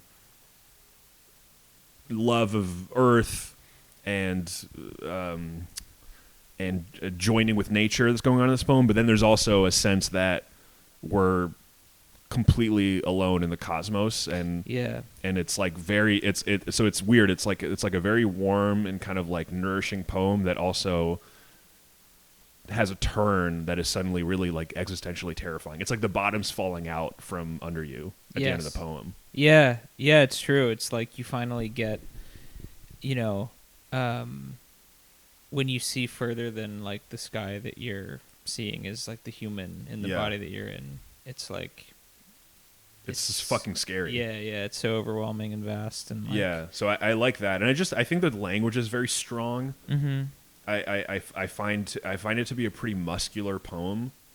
Does that make sense? It's yeah, for sure. It's like it's just the words and the sentences are quite declarative and strong. Yeah, and I also like the part where it talks about fucking. I'm pretty sure it's talking about fucking. Yeah, I think so too.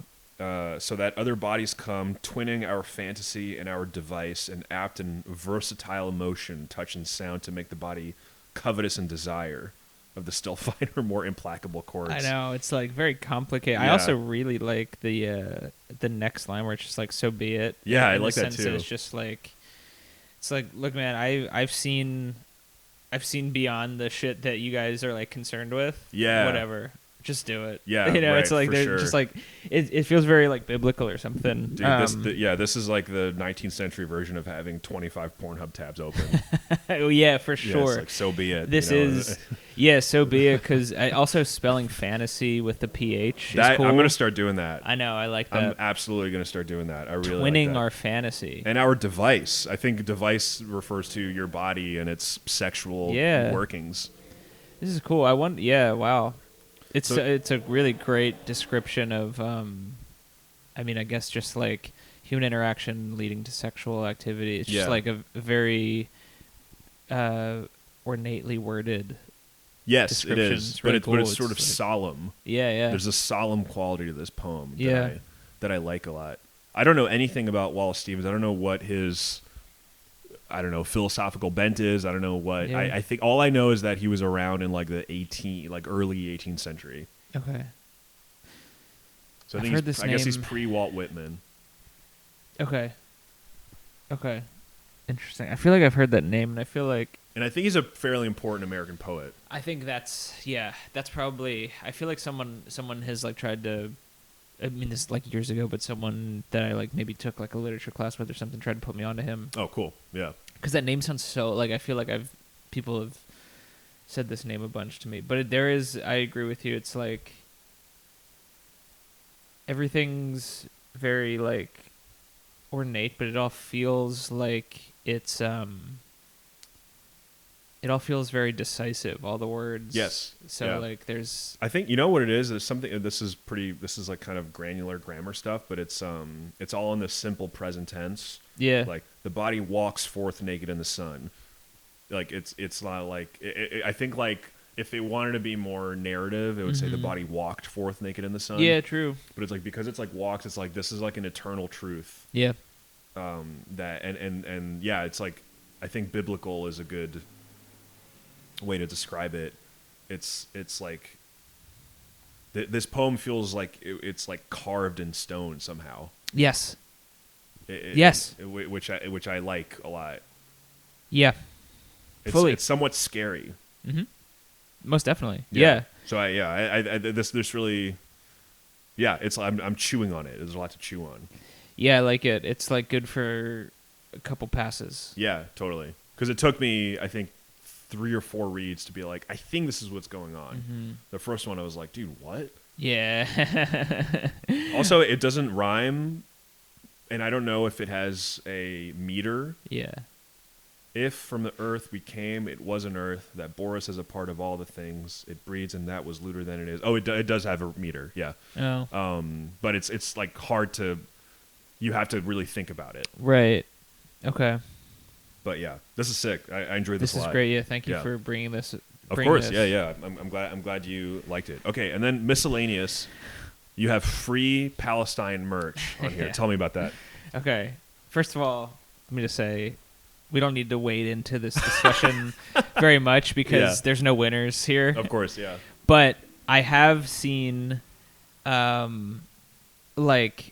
kind of kitschy. This is, I guess, more specific. I've seen like kind of kitschy pro-Palestinian merch throughout this war. Yeah. And that what's an example? Okay, I saw someone with a Phillies hat, and it said "Free Palestine." And the Phillies P was the P in Palestine. Yeah. And then I saw someone with a hoodie. So there's a clothing brand. You've probably seen it. People wear these shirts all the time. It says "Antisocial Social Club." Yeah, for sure. So I've seen someone with a sweatshirt that in that same font it was anti-Zionist something club. Right, yeah. And it's like there's something about it that just doesn't sit well with me, where it's like, yeah, I mean, I guess it depends. It's like if you are taking the proceeds from that and sending it to, help feed people in Gaza, that's like, all right, then sure. Yeah. If you're not, then I would say, okay, that's I know. I think suspect. I know, and I guess perhaps I'm being too judgmental also in the sense that, like, who knows the reason why somebody wears a thing, and it's probably, where you just have a conversation with them to find out if you're really curious. But it's like sometimes wearing stuff like that the message is so loud that it's like, now it seems like it's more about you wearing this than the actual thing. It's like when people wore Bernie Sanders shirts, but it was Bernie Sanders in the black flag font. Yeah. It was like, it's this weird, this weird way of like mixing like branding and politics and mixing like, social causes with fashion, which I guess has always been a part of because to advocate for something, you have to make people aware of it. Yeah. So clothing is a way to make people aware of the thing you're advocating. Yeah, it's true. And it's like, I think it's just, I agree. This is something I'm like, I think about a bunch because it's like, it seems like there's more of it now than ever, where it's just like, not even like, so just like, I haven't seen it in New York, but it makes sense because Philly's pretty politically radical. Yeah. And you're in West Philly, so it's like, the not neighborhood to dox I'm in. But I'm dox. Yeah. No, we're up I live up by the airport, actually. So, this is just the recording studio. Yeah. But yeah, it's just something I'm always kind of aware of, where it's like, I'm not against it. I just like, there's a weird mixing of like, is this activism, or like, are you doing this to try and be fashion forward? And it's like, maybe those can, my mind's not made up if I know. It's possible, Totally. But it's like, I think the message that you're trying to push is more important than like how it looks, or it's so it's just something to and it's like when Noam Chomsky talks about Palestine, he looks like absolute dog shit. Yeah. I believe this guy. You know what I mean? Exactly. Dude, you seen these Noam Chomsky Zoom interviews? Yeah. Insane. I know, man. God bless him, dude. He's in his fucking 90s, and it's pretty wild. Yeah, he's like, and he'll just email anybody. Yeah. It's crazy. Or like he'll reply to emails, like, which is wild. Yeah. But yeah, dude, and it's like there is something about his pure lack of presentation that makes me believe in what he's saying more. I agree, because it's like, he's so zoned in. Yeah. He's cracked. He's so cracked. He's so cracked that it's like there's no time. Oh, man. I have to talk to this, symposium or whatever. Yeah. Whatever he's talking to. That is so funny, dude. Gnome is cracked. He's Damn. cracked. It's pretty crazy. It's like his work ethic's pretty wild. I mean, I guess now more important than ever. Like him and I guess everyone on any side of the conflict. Yeah. Is busier than ever. Also, But- I just like merch because it kind of sounds like March. So it's like, at first, like Free Palestine March, no, merch. It's like, Yeah. oh, dude, yeah, the merch on Washington, it was, dude, it was lit. Like, You know what I do fuck with? Yeah. And maybe we don't necessarily need to say the name of the restaurant, but there's a restaurant by me yeah, that is Lebanese. Yeah. That sells, the scarf, that particular like kind of Keffiyeh, is that what it's called? Yes. Yeah. They sell at their restaurant. They sell shirts with that printed, so it looks like you're wearing it, which is actually cool. Oh, I like that. But also like a nice. It's like I'm getting it straight from these people. It's also a neat. Like that's a better thing than I've seen anywhere. Where totally. It's like the words are taken out of it. It's just that image. I like that. Yeah. Yeah, I think so too. That's So, great. Shout out. Shout out that restaurant, which is really good. It is good. Yeah. Yeah. Is it someone we went to? Yeah. Yeah. It was delicious. Yeah. Yeah. So. But yeah, so that's good. And I agree with your sentiment about it. I think it is, 'cause, yeah, it feels troubling to merge fashion and politics in that particular way, and it just makes it like this presentational thing where it's like all the other kids at the rave are gonna like me because I'm wearing this, Right. I don't necessarily have a problem with like the Free Tibet. Like you see those old like Free Tibet shirts and like stickers and stuff, and it's like I think when it's as simple as that, like literally just a T-shirt. That's like right. I don't really have any issue with that. No, It's for like sure. when But it once you make it when you supremify it. yeah, exactly. I can't believe Supreme hasn't gotten in on it. I guess I can. That would be like a huge political statement, and they would lose business. But they would lose business. Although this is not on account of it. So it came out earlier. It came out last summer, but they made a jersey that says Supreme in Hebrew. Oh. And it just so happened that the October 7th thing happened when that jersey was out. Oh shit! So like that was in their store, but no one made any. Damn. But it was like an interesting. It was before all this shit really popped off and that thing happened. Wow. It was a really cool jersey too, by the way. It's just I neat that mean, they just use the Hebrew language. Like, but Hebrew looks cool. It's a cool language. Yeah. And Arabic is too. Yes. They're both cool languages. Now, get a load of this. Last year, Supreme also had a hat that said Supreme in Arabic. Dude, I like that. Yeah. So they're on both. Yeah. Dude, yeah, you wear both. Just like that would be lame. That would be like corny. Although, true, but dude, I'm the two-state solution right here, bro. You have to explain it both. You have to explain both things. Yeah. With the same answer. Dude, show up to a cipher and your rap name is Two-State Solution and you're wearing that. Dude. And you rap about like the pyramids and this is like sick. I actually kind of like this. Yeah. I mean, going back to Brandemic, like I feel like this is all stuff that these dudes could get into. Yeah, true. Well, sick, dude. That was a good miscellaneous item. I appreciate that. Very thought provoking. Right. Do you have any key learnings from today that you want to any action items you want to take forward with you? I think I'm gonna do more research on like cracked influencers. Yeah. Just out of curiosity, just to see if I can get like a. I mean, we were talking about Wes Watson, the like fitness guy. That guy's homie. cracked. Wes is cracked. That's absolutely like every video starts with him calling you specifically a pussy. Yes. And he's just always so angry. And yeah, that guy's whatever cracked is, that's him. He is the definition of cracked, and that's like a good thing. He's like, dude, like we're talking about Wes right now. Yeah. In the time that we're talking about him, he just made $15K on his phone. That's a thing. Yeah. So shout out Wes, big homie. Oh, dude, fuck. Yeah. That's awesome, dude. Good for him. I wonder what he's gonna spend it on. he kind of, it's cool. He's like, I'm so rich at this point. I don't give a fuck. What did he make money from?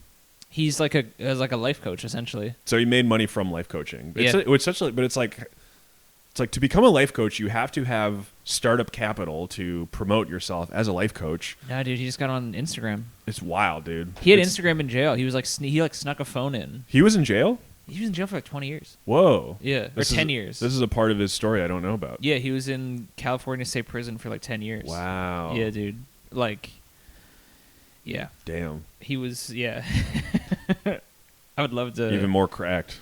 Yeah, even more cracked for sure. Even Yeah. more cracked. That's funny, dude. People in prison used to read like the Quran and stuff and like the 50 Laws of Power. That's a really good And now point. now they're just watching fucking Instagram reels. Yeah. They're watching Instagram reels on like a library computer. True. Like Crazy. in like vertical mode on like a desktop screen Yeah. with like bad internet. Damn. It's true. Vertical. All right, dude. I think we nailed it. Yeah. I think we absolutely yeah. fucking destroyed it today. It's Charles, true. it's been wonderful talking to you. It's been a pleasure. Yeah, thank Yeah. you. Hello, dear. Hello, dear. Hello, dear. Kind thanks for listening to our splendid podcast and bequeathing your attention to our lucrative enterprise. If you enjoyed what you heard, please do the needful and transmit the relevant information to all of your personal and professional contacts as soon as possible, or I shall be forced to unfold your private banking details to all interested parties. Don't hesitate to contact us if you have any questions or concerns. Wishing you many miracles and luxuries. Hello, dear.